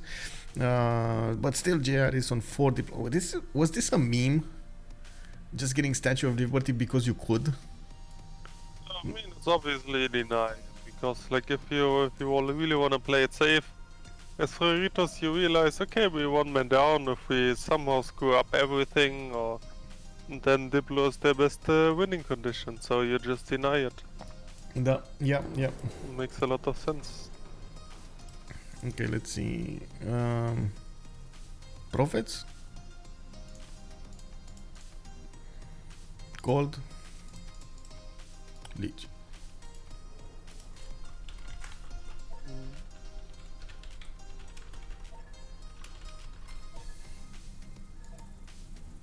But this was talking about Zulu Gold. What do you mean? Like they are on the best GPT all game long, like with like +40. Renner Buffa, I love my mug also. My mug. Also, Linda, statue is always important as a deny. Yes, indeed. Also, Kongo heralded both Japan and Persia, but eventually died. Yes, indeed. I guess he gave his empire's cities away to the winning gods, you know. We can view it like that. He made a sacrifice so important that Frerito is gonna win the game. Is gonna try to win the game with a 3 versus 2 situation. My God, actually, except Pompi, JR and Damori do have more stats than the enemy team combined. Not to mention JR 633. Yes, you say that, but Pompi still has like almost double the science of Hazaggi. yeah, true. Almost. Yeah, and as was pointed out in the chat a couple of times, when your Zulu in the team has the highest stats, there something went horribly wrong anyway. So, like Zulu's usually the guy getting boosted. Yeah, I agree. I don't know what happened here. Well, he does have 1,000 military though. And I guess we know what happened. Like, no, I'm sorry. We know what happened. I just don't want to spell it out again. We know what happened. Where does Gaul science come from? He is not having that many campuses. Well, first of all, he has very high pop cities, and he did manage to get, how to say, a few decent campuses with the libraries in them. I believe he is also the Suz of Mitra, so from each of his libraries he's getting extra points of stats. And let's actually take a look if he did manage to get oh, he did also manage to get Newton, and I see he also no, Hypatia was actually picked up by Zulu. Okay, interesting. Who's the Manatee guy? Okay. Who's the Manatee who? The Manatee guy. Scientist. Which one? Oh, the scientist Ipkal Faldlan or Khaldun or whatever it's called. Let me see. Yeah, the Manatee guy. This one, Khaldun. It's a Gaul as well, yeah. He got both of like them. If you get the Manatee guy and Newton, you have a good game. Yeah. I mean, he has an incredible game. Oh, yeah, especially hello. combined with the Colosseum. Yeah. Wait, foreign culture victory. What is this? 6 out of 43. Well, I mean that would be easy, right, to do for him. 95 tourism, and he's already on 6 out of 43. Yeah, actually, he could have an accidental culture victory. Like, if you look at the defense. Accidental culture victory in a semi-final. Come on, bro. There's no accidents here. What do you mean? I'm not even trying to be mean. This is completely possible. Yeah. Like, Gaul must have 1 billion wonders, so yeah. he actually has considerable. Danny He Derpy, actually hello has there. considerable tourism. I'm sorry, Danny Derpy. The first game was actually casted by somebody else. I believe it was Pulp that casted it yesterday with the help of how do we call it? Ben, I believe they casted together. And also you can find out on Liege if you prefer French. I believe also Sue in Russian casted it. We actually have Sue casting right now and Kacheka in English. Also, thank you so much for the follow. Yes, sorry. Yes. Yeah, Iron Class is talking about the biosphere culture victory. Biosphere culture victory. Well, it's pretty much the ultimate flex if you're in an FFA and feel like showing off you're the biggest. I don't think anyone did biosphere victory yet in a real game. Yeah. Oh, But finally. theoretically, it's doable, sure. Oh, they took Namatol for Alexis. Alexis Krempp is gonna survive. He's gonna put up a hell of a fight, I tell you that, but he's still gonna survive. Did he finish his religion, by the way? Yeah, he got stupas. Okay, and Hinduism by Spain is amenities and holy waters. What happened in the Congress? Double points towards engineers. Oh my god, that's gonna make the Opidums go wild. Production minus 50%. Oh, that's nasty. Minus 50% production. Oh.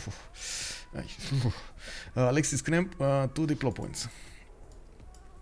So there we go. One turning hussars over here. I'm pretty sure he cannot go against Gaul, especially with these field cannon cores. And now knee hangs do get 68 strength on offense versus the field cannon's 80. Well, these are just, I guess, defensive units. That he's not gonna go and attack anybody, especially with the field cannon core having 96 strength there. You kept hovering with the pike and shot on attack, so of course they get the +10 and it's 103 also now, get the bro. 45 bonus, etc., etc.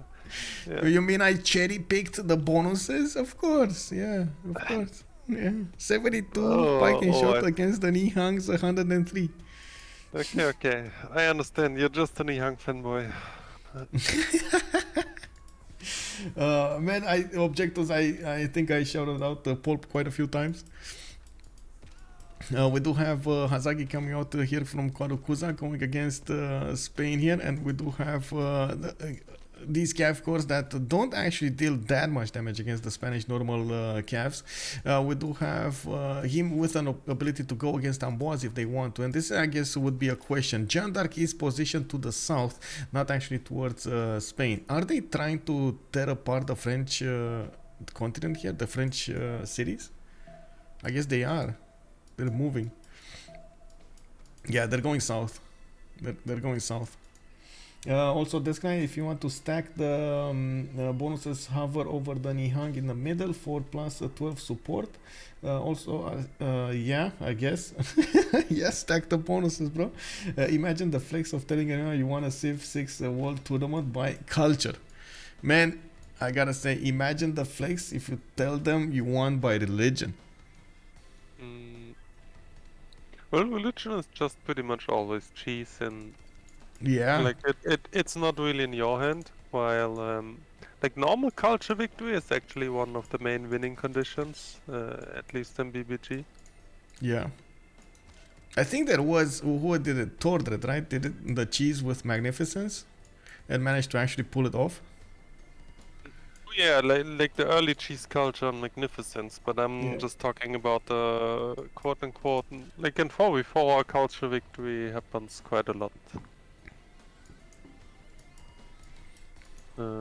And like if when we were referring to like flexing, it's the biosphere, it's biosphere culture victory. This is the one which seems to be pretty unrealistic. Wait, where is he going? Why is he going? The Hazaggi is going with the calves through the choke point towards Tervana and Preslav. Is he actually going to try to go behind Gallic defenses? Try to take out 2 cities here? I mean, I'm not that convinced that's gonna work out beautifully for him.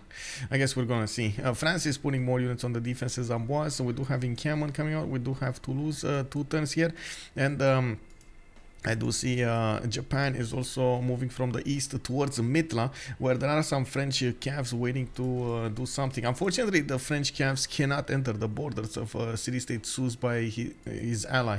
So, yeah, that's not gonna happen. While, of course, the Japanese units will get closer and closer and closer. They only have a catapult with them. So, oh, Zulu has a trebuchet. Okay, that trebuchet is important. Very important. Okay, pillages. That's how they're getting the gold. You see, pillage economy here. What is Malm doing? Malm losing cities. It looks like those catapults are doing some damage in return, which is important. But still, he's gonna lose Osaka over here. Now, I don't see the armada, the ironclad armada yet. Oh, there we go. That's a unit down. That's a galley in the water that just gives a bit more time to Osaka. Persia back on track, as good as the rest of the team.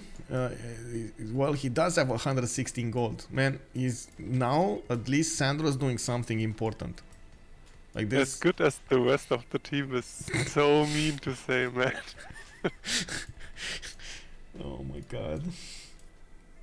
Is SAS team going for a Diplo victory? Well, they did try to get the Diplo points. Now, are they going to manage to actually get them down? I don't know. I don't think they will get the victory. It's much more likely we're going to have a culture victory from JR. Now we do have over here 9 out of 20 points for Alexis Krempp. He did get Mahabodhi Temple also built from Poznan, and I do see he's getting attacked by frigates. These Nihang cores, guys, Nihang cores. You see that I'm still cherry picking that, yes. 107 strength. Nihang core. What's the second promotion? It's Trechsul Mukh. When defeating an enemy unit, gain faith equal to 50% that unit's base combat strength. Okay, that does actually nothing to its strength. Can he get a military academy though? Can he get to military science? 36 science a turn. He's on siege tactics. Well, in the next 10 turns maybe. 10 turns, that's a lot of turns. What is... Oh no, Hazaggi just revealed his intentions here.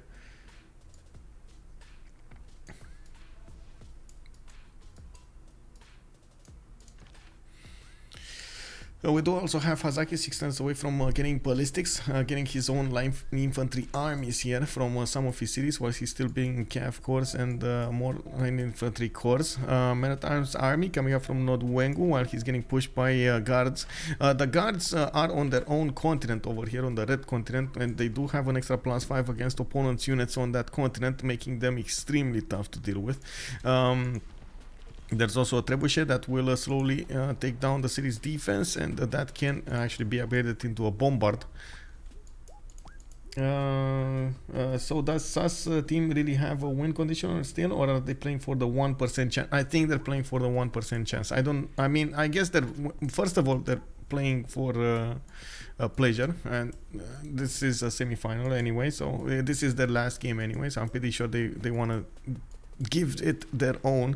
Just having, doubts in your head that you might have done this or this or that on that is just not good for your health, so might as well just go at it and see what happens. We do have Hazaggi doing everything he can to pull his team back from the edge. Yeah, exactly.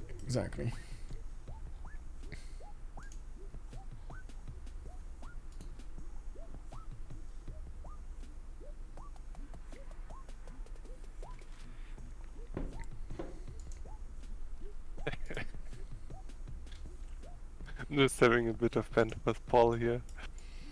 Yeah, what with Paul? What did he say? No, it's just a big back and forth. I told him, you lost to these guys. Better not put him down. And No, he's like, we want to 0, referring to group phase, obviously. Oh, yeah. Yeah.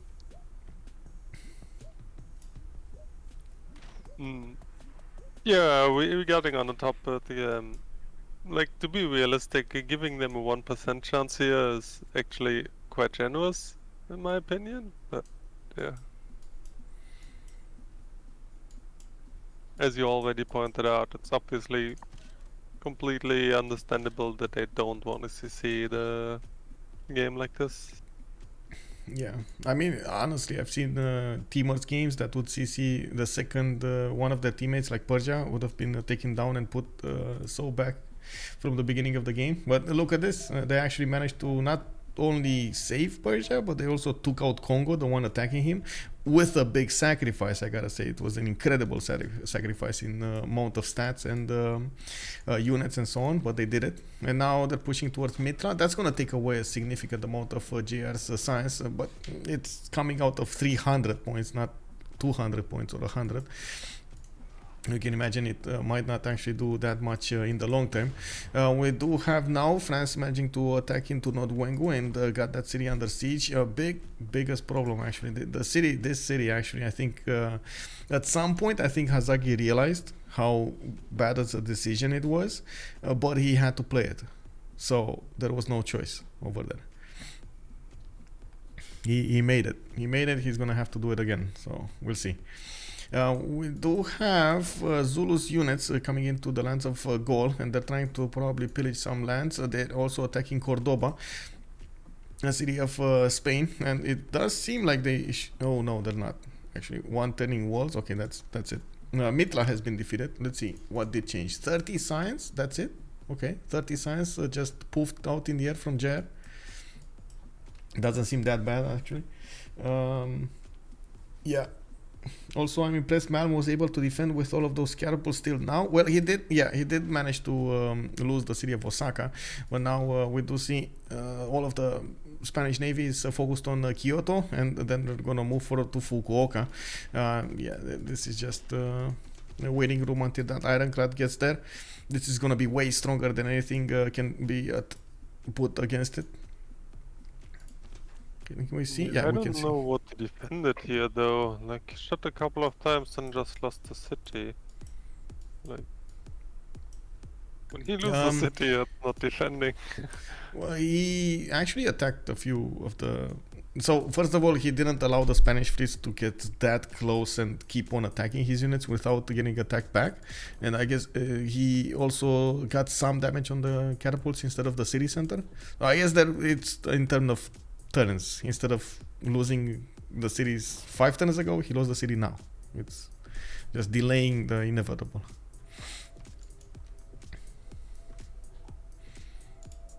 Yeah, what was this Potala placement on JR, I assume? Potala. I guess he's trying to deny that as well. I don't see it though. I see University, no, Oxford University, and it is. See this Potala. Yeah, this is Potala. Okay, where is it? Is it from Aduatuca, Biprax? I think Noviodunum. Noviodunum. Yeah, Noviodunum. So he wants to build Oxford before anything else. Looks like Cordoba got saved by the walls. Now that city is way too strong to push through with only Cav corps, even with General Fordham. The Cavs in the south got taken care of, and Zulu is just gonna try to get the gold away from his opponents here, from the mines, which I guess at some point, you know, it is what it is. Oh, Wing Hussar corps. Are they going to Spain? Wait, how is this not... How don't we have a single naval unit here?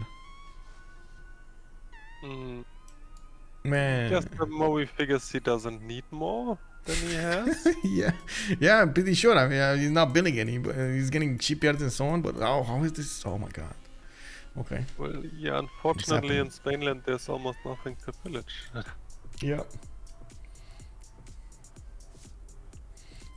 Research for a second. Yes, sir.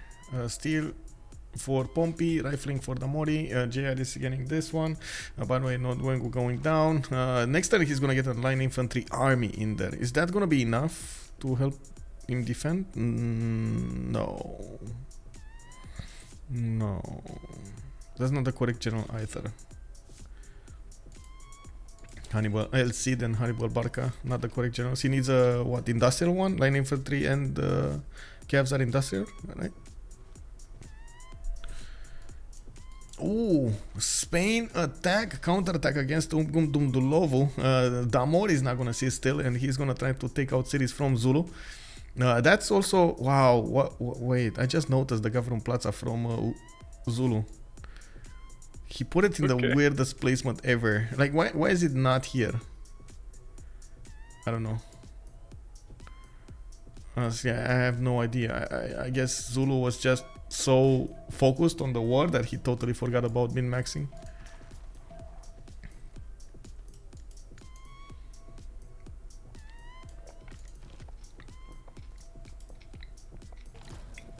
Honestly, I can't really say I blame him. There are so many things that needed to be done in this game. After he settled Nodwengu, he was basically in all-out war with France. No, because he gets it in the encampment. Oh, you mean this one because of the line infantry popping in the encampment? Well, yeah, but it's gonna be a strength. How to say? It's gonna push the higher strength in the city anyway. Yeah, I have to say though, like Zululand is completely not improved. Like there's still so many jobs left, and like I don't know. I feel like this is like it's not really peak play here. Well, he did manage to take the capital of Kongo. But yeah, of course. But honestly, at this level, you expect that to do at least decent zim while warring. Yeah. Like I mean, Blackwing can do it. Like you can argue Gaul and Spain just in free zimming, and I know for a fact Hazaggi can do a lot better. Yeah, I think Hazaggi could have done a lot better here. Maybe he was, I don't know, maybe too many games into a few days or something like that. Yeah, I mean, can be a lot of reasons. As being said, I just feel like that unfortunately Sus team didn't really show up in best form today. Yeah.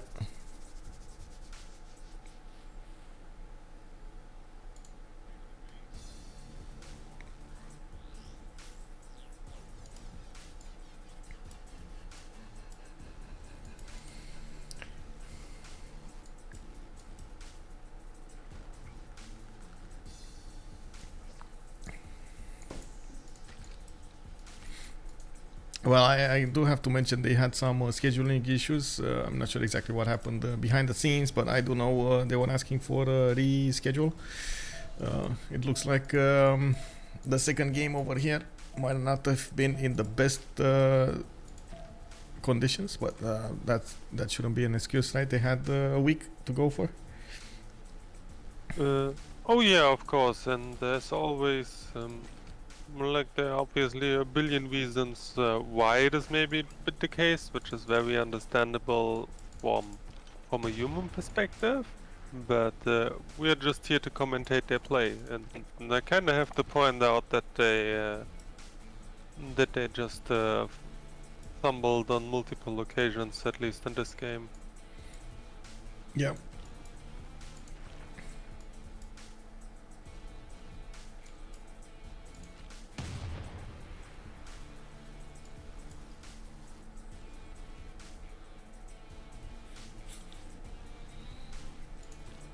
Well, Nodwengu is going down, and it looks like we got Cavs from France going inside of the borders here, trying to pillage as many tiles as possible from Zulu. Spain is also doing some damage, getting his sniping his government plaza with the wall of throne and intelligence agency in it. It does look like there's a line infantry there trying to do some defense, and the field cannon army is coming up from Ulundi in 2 turns. Back in the lands of Spain, Spain is getting more calf cores and trying to defend against Zulu's units. It looks like there were a few pillages here and there, but not enough to destabilize Spain.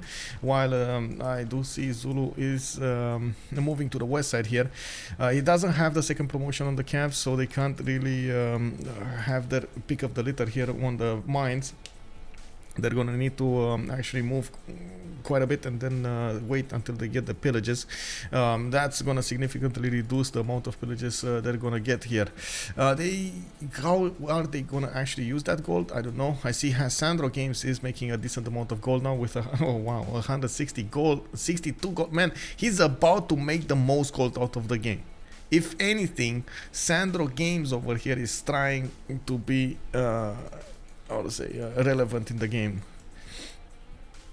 We do have Tarsus, Pasagarde, Gordian, and Zranka all getting those campuses, and I do see him 26 science and 29 culture. He's also trying to get back his science at some point, but it's gonna be so long until he gets any significant amount of advantage. Like not because he has low stats now, it's because the total stats gathered so much on his opponents. There's like no way they can come back into this. There's just looking at the stat screen, I think JR has more science acquired combined than his opponent's total. Is he? Yeah, he is.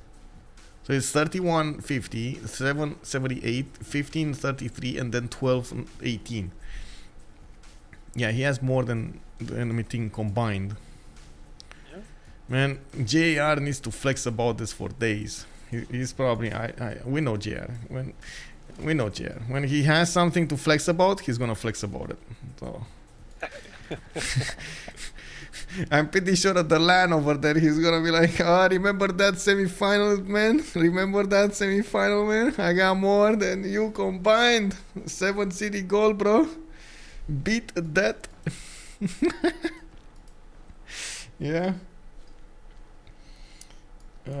This guy is calling out for a GG next 10. Whoa, okay. Also Linda for the domination victory. Freritos would have to take all 4 sus caps and get the Kongo cap back. I don't think they need the Kongo cap back. They just need the. They do? Okay. Yeah.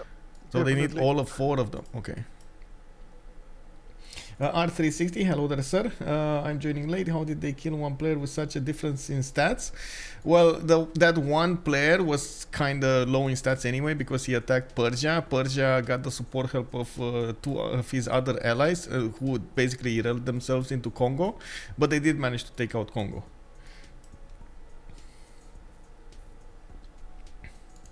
Oh, put up, okay. Let's see. Put a poll for when GG.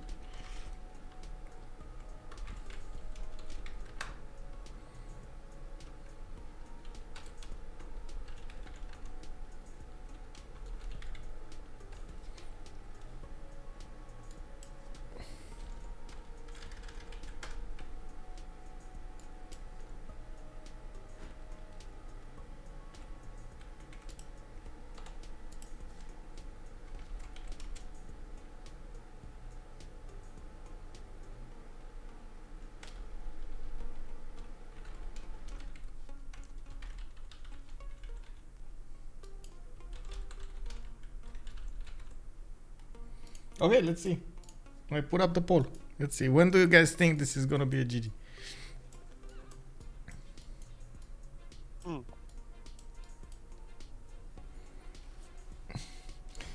Could Japan have even held off the attack with trebuchets instead? It would have been slower, but I guess slower for Spain to push through, but still I don't think it was that big of a difference. I'm not even sure taking these cities is making that big of a difference anyway. Like, looking at Japan stats is anyway at 21 and 21, 22 and 21. So in the long scheme of things, it's just extra cities in the capital, and that's about it for Spain. It's still Japan is still gonna survive with the inland cities. There is some gold taken away from them, but I don't think it's that much. I still see him on 47, so I guess he already repositioned his traders back in his cities, and he's gonna start trading with Persia. The biggest problem would be Alexis Krempp. I do see Nanmadol is quite close to the coast in battleship range, so I'm also thinking Damori should have battleship soon. 2 turns, refining coming up in 2 turns. Yeah, there's a settler running inland already though. Yeah, he knows this is gonna happen.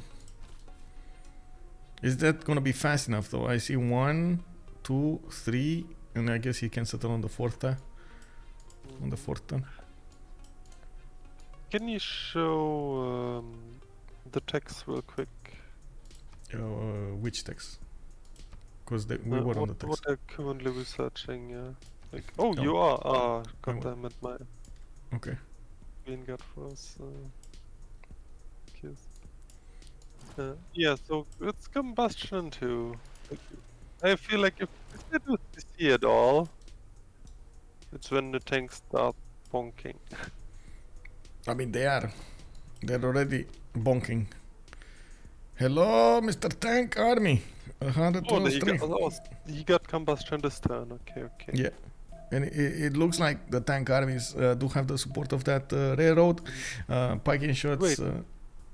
Well, He's researching Opua. Does this mean he has fascism already as well? let me see. He could with some. Yeah, he does. Yeah, I saw him researching mass media, so I assumed must have been around this time. And look at that. Nihangs cannot hold tanks. Yeah, how surprising. Yeah, especially tank armies with everything on them. Yeah, so the expected outcome here is honestly JR's just gonna wipe everything here. Yeah. And Turn 100. Looks like turn 100. Okay. That's the. people just like round numbers. You think? Okay. Well, I don't know what else this prediction is based on other than this, because I feel like they CC either right now or like they will never CC. Right now, Because or never. if they had any doubts, they should now be swept away with like the, what is it, turn 87 tank army fascism push starting. They really have just nothing to answer. So they will just die one by one. They were expecting Poland over here, right, to be wiped off the map, and that's why they gave him Namadol, and that's why he's trying as hard as possible to survive over here with the settler. Now, is this gonna allow them to keep going? I have no idea, because look at the cities of Spain. He's look at the units of Spain. He's starting to push Zulu now, and Zulu barely has an answer for this. He's getting pillaged. He lost his Gavron Plaza. From the south, France is pushing forward, and we got these Guard Imperials even going on the other continent and doing significant damage. I guess the light infantry armies will exactly my point. balance. They just have nothing to answer. Like Hazaggi has, like even if he wouldn't get pillaged, he has like another 20 turns on tanks. Cybers on construction. Potala Palace coming up in 1, War Department in 1 turn from Gaul. He's gonna get the ability to heal his units after he does an attack. Not that he actually takes any kind of damage from attacking into the Yanks. Look at that sliver of damage there on the tank armies.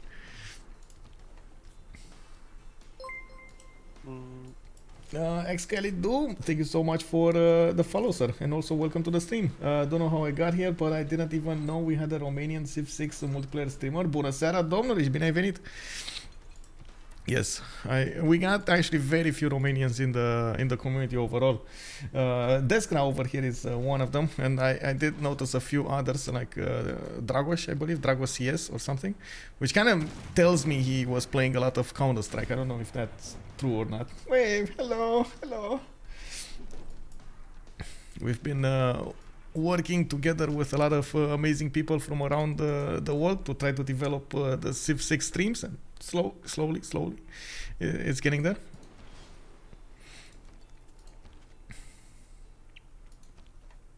By the way, can you show the other side? Is this Gaul already building railroads in the other direction to deploy tanks faster? Yes, we got military engineers starting to get out of his cities. He did focus on going west though, and now you do see actually military engineers refocusing efforts on the east side after he got the initial damage on Lublin. He already has roads that he could use against his opponent. Doesn't really need railroads anymore. He usually, whenever you punch through the initial wave of defense, it's much easier to go for the other cities. And yeah. By the way, guys, did you know there was a comet, a green comet that passes by Earth for like every 50,000 years? That was visible on the 1st and the 2nd of February. Did you guys know that? I found out a bit late and I couldn't see it. Did anybody see it?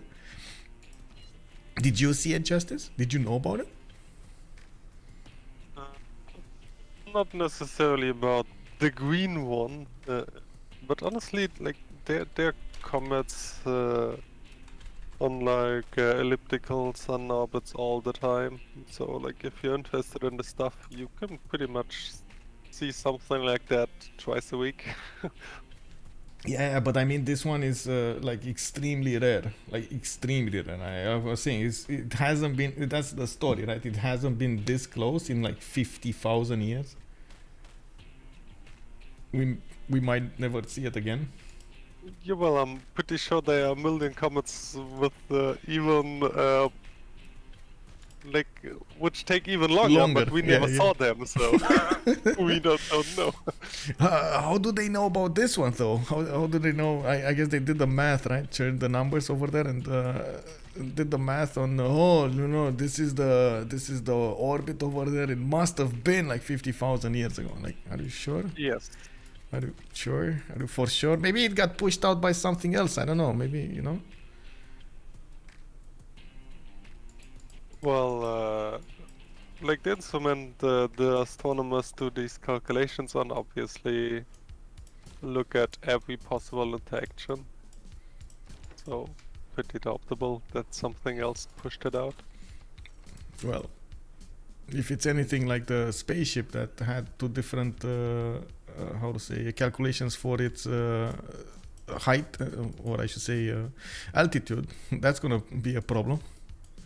One was in the Imperial system and the other one was in the normal one. Oh, you mean the Umu or whatever it is called? I don't know what it's called. No, I don't think it has a name. What's space? Comet C. Wait, it's Comet C 2022 E3. That's what it's called. Yeah, well, I mean, as being said, like there are comets all the time. Yeah. So I'm not that excited, even though I'm very interested in astronomy. Yeah. What are these builders doing here? Wow, there's so many builders coming from Japan. Why did he get so many builders? He's still getting a lot of builders.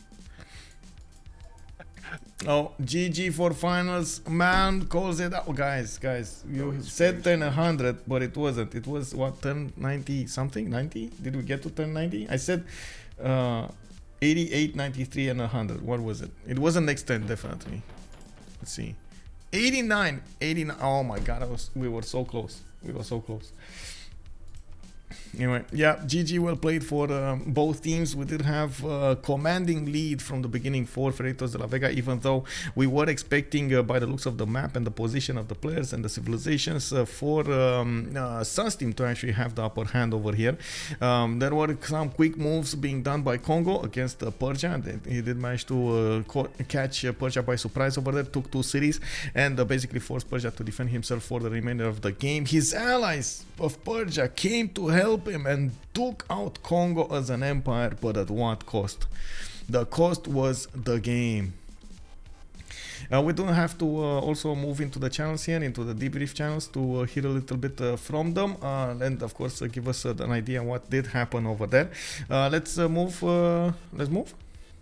Yeah, let's move over to debrief from CWC. Okay.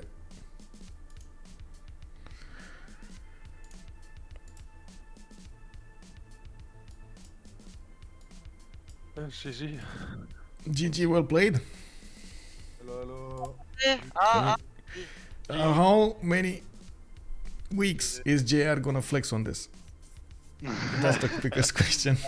Oh, bro, it's just usual game, you know? I don't have to flex. Zero flex in just usual game. I have just one thing to say. When nerf Gaul, that's all. When nerf go? Okay. Yeah, CV is broken, man. Unfair. Well, Thanks. GG. GG. Would have been amazing to hear a little bit from. Oh, Flexing Huh? right away. No, I didn't flex. I told Michael. I'm asking to nerf Gaul. I'm asking to nerf Gaul. The CV is not fair. JR, why you didn't flex? You flex all the time, all the day, and now No, you're when on I final play Gaul- CWC, you don't flex. When That's I the play time Gaul, to flex. If you wanna flex, that's today. No, Romuald. When I play Gaul, I don't flex because the CV is turbo broken. There is nothing to say about it. Like the CV is broken. I don't know why it is not nerfed. I am asking for a nerf since for 2 years. No one cares. Gaul? Yes, Yeah, it's strong. Why not? it's I mean, broken. it's strong when you have +5, +6 OP damage, yeah. And when you take city state on 15, maybe Yeah. it helps. Yeah, you have the two good industrial Maybe- engineer. Maybe It's, some, it- maybe I mean- some ticket, no? I don't know. I mean, my land is not that good, you know. It's good. Ah, but Preslav helps you a lot now. I mean, that's yes, love, but State or stacks, it's good. Yes. we looked for it, you know, so... Yeah, no, I'm not saying it's RNG, I'm saying it helps a lot on this sim, you know, so it's just that's good I play. mean, yes. But Free City But, State with Builder, Yes, it's yes, good tempo, quoi. The builder is better than the city state, I think. But Oh, yeah, you It Builder was from the three charge Builder, no? No. Yeah, I got Sure. builder from Hut, and the city state made builder for me. Yeah. And I think when Pompi took Zanzibar, there was a Builder as well, no? yes, Yes. but it got Ah, le spawn stolen de by... Pompi, hein. Oh, did you Yeah, take we- Zanzibar with the warriors? Bon, Yes. for one second city, Ah. third city working. I never 50. seen that. We took free city states before turn 30. Sandro, what happened to Zranka? Dude, I don't know. Like, why did you ignore, totally disrespect Kongo? Greed. Oh my god, bro. Yes, no, did you see that coming? You were I know just it was not coming, ready? but I was like, whatever. Okay. I thought it was going to Japan because when I was watching, it was. Well, yeah, but then Japan actually did something. He got an encampment. I know. No Yeah, but why did you do that, Malm? You could have fight on sea, no? Much better. I could what? No, I I'm was talking scared to Malm. about Congo, and Sandro was not scared about Congo. I mean, it was fine if I get strategics, but Hazaggi taking on a horse. After I lose No, one you- city, so. I mean, you didn't have a horse bike when he comes. Yeah, I know. I didn't have Malm, bicycle. Pingu. Because Malm is the only free sim in your team, and he's not sim injured. So GG. Yeah, but what did Titiits in the early game is like insane. I don't know if you I watch mean, it's, JR, but you know, it's the sieve. It's the sieve, and those are broken. yeah, okay. be But nerfed. what he did, the B2 forward, the Kagwana, he took Kagwana. After there is general, there is 3 or 4 and Gao. He can go on two movement and 2 turn. He can go on Zronkat City. It was very well played and very nice play from him. Yes. And I think he forced Japan to do something. If there is no incumbents, if there is no warrior build, I think we can go on Japan No. and go on Persia. I think totally. It was not the plan. I think the Titiits told us he wanted to fully kill Sandro. Yeah. I mean, what can I do, guys? I went commercial opening, and the guy has 10 iron from a hut. Then he No, gets. yes, but it doesn't change anything. I'm Gaul iron first. We have Gaul, I know. and Congo working for... And I go iron, and where is my iron? Thundering in mountains. Maybe, But Gaul doesn't have this problem because he could chop on. So, I mean, maybe first pick gold next time. I don't know why we first pick Zulu. I mean, Zulu was kind of pain in the ass. I don't know if goal is open. I don't know why you shouldn't. Why you should. Zulu is good, and goal is good as well. Zulu is good. Depends on Goal the is station. turbo. Best team in the game right now. Literally. Who, Gaul or Zulu? No, Gaul. It's unmatched. I You tend can't- to prefer Gaul over I mean, Zulu. Gaul, Zulu, Gaul, Zulu, and Spain are the best ones, no? I mean, Gaul, you literally can't out-sim a goal. It's impossible. Yeah, I mean, Opidum. It's I not actually- only Opidums. I heard Gaul has problem with Chris Scout. No problem. Yeah, but Kree was banned. So no Chris count. Hazaggi, did you actually consciously settle Nordvengo to bonk into Black Queen? No, I just don't have any other city to place. Because I'm stuck between mountains and Pompi, so I put city in face of Pompi. No choice. I mean, when I saw you put Nordvengo, I was like, what this guy is doing? But I mean, at start, I thought if I get fast enough horses, I can maybe take Lyon, because you guys did not improve horses early on. But we don't have horses. We don't have iron. I can't place railroads because we have 0 iron. I mean, my horses is the third ring of Paris, and then it's near Toulouse. And yeah, only Damori had horses. Because JR couldn't improve them with all the units in this land from Poland. Like to wire, to scout. We tried something. It was managed. We were trying Diplo, but it was. I did not have strategics. I wanted to IRL, but the thing is, you try Diplo, but you put it on the guy who is going to die. I'm escaped. First, I mean, die first. If we put Who it is on me, Madal? I can't do Yeah. I can't do my body because left of Spain, and I can't do statue at any chance, but you did it anyway, so it doesn't change much. Even if we put on me, we don't win it before you just bomber my cap, I guess. I mean, I think we military win in like less than 10 turns. No, Not 10, but more. You have to take back Kongo's capital, and I get still before 10 Yeah. turns. I don't think you take in 10. But Oh. in, in in 2030, I As- think you do for sure. If you're not, Hazaggi, je top pense, j'ai fascisme plus 6 d'intel sur toi et les hélicos T'as ça pas de slap, hein. militaire, gros, j'envoie un espion chez toi, t'as que plus 3. T'as plus 3, moins 2. Ouais, mais là j'ai les hélicos dans 3 tours, dans prochain tour, pardon. Prochain tour, il y a des hélicos qui arrivent slam ta cap là. Enfin, dans 2 tours, il y a des hélicos qui Ma slam ta cap, elle cap. fait les murs et il y a un congrès divisé en prod, donc j'ai des unités qui se promènent dans mon land, c'est full montagne. on voit ça, hein. Voilà, c'est pas si évident de rentrer dans mon land, ça prend un peu de temps, mais ma cap elle tombe, c'est la cap du Congo qui tombe en dernier, je pense. Well, GG. Ouais, peut-être. Gigi, I do have one question for Hazaggi. Why did you settle Nordvengo? Because I had nowhere to go. Look at my land. Gigi, bye-bye. I can't back settle anywhere. I just have to put it here. Or in grey, but it's even worse, I think. I thought you would go and try to IRL Spain instead of, because you could have defended France. Even if he went guards, you could have defended him. But then Nordvengo just set the tone for the remainder of the game. You just... Yeah, but I'm stuck by mountains. Like I can't. Yes, but you could have went to the west. Yeah. Yeah, and then it's 10 turns settled, yeah. And I'm blocked by city state on top of it, so I can't even place my city.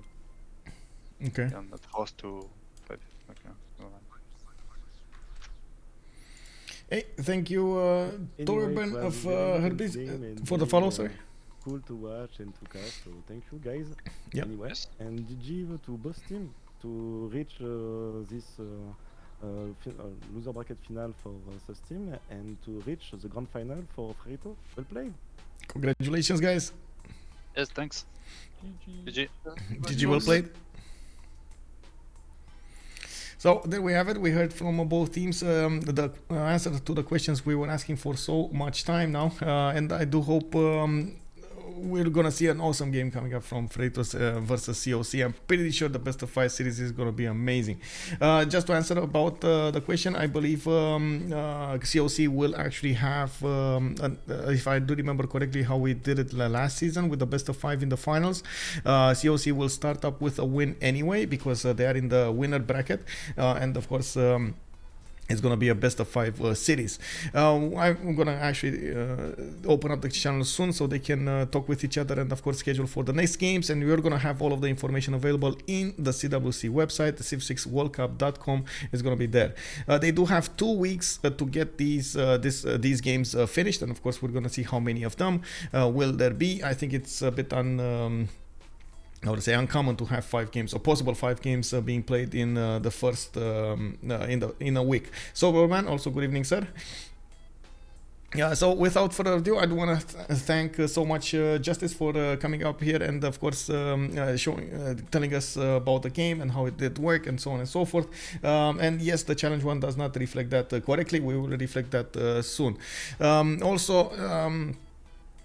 I do have to thank everybody for the follows and the subs. Much appreciated, guys. It helps me out so much, guys and girls, and of course it does allow me to develop and of course get better and help out as much as I can around me.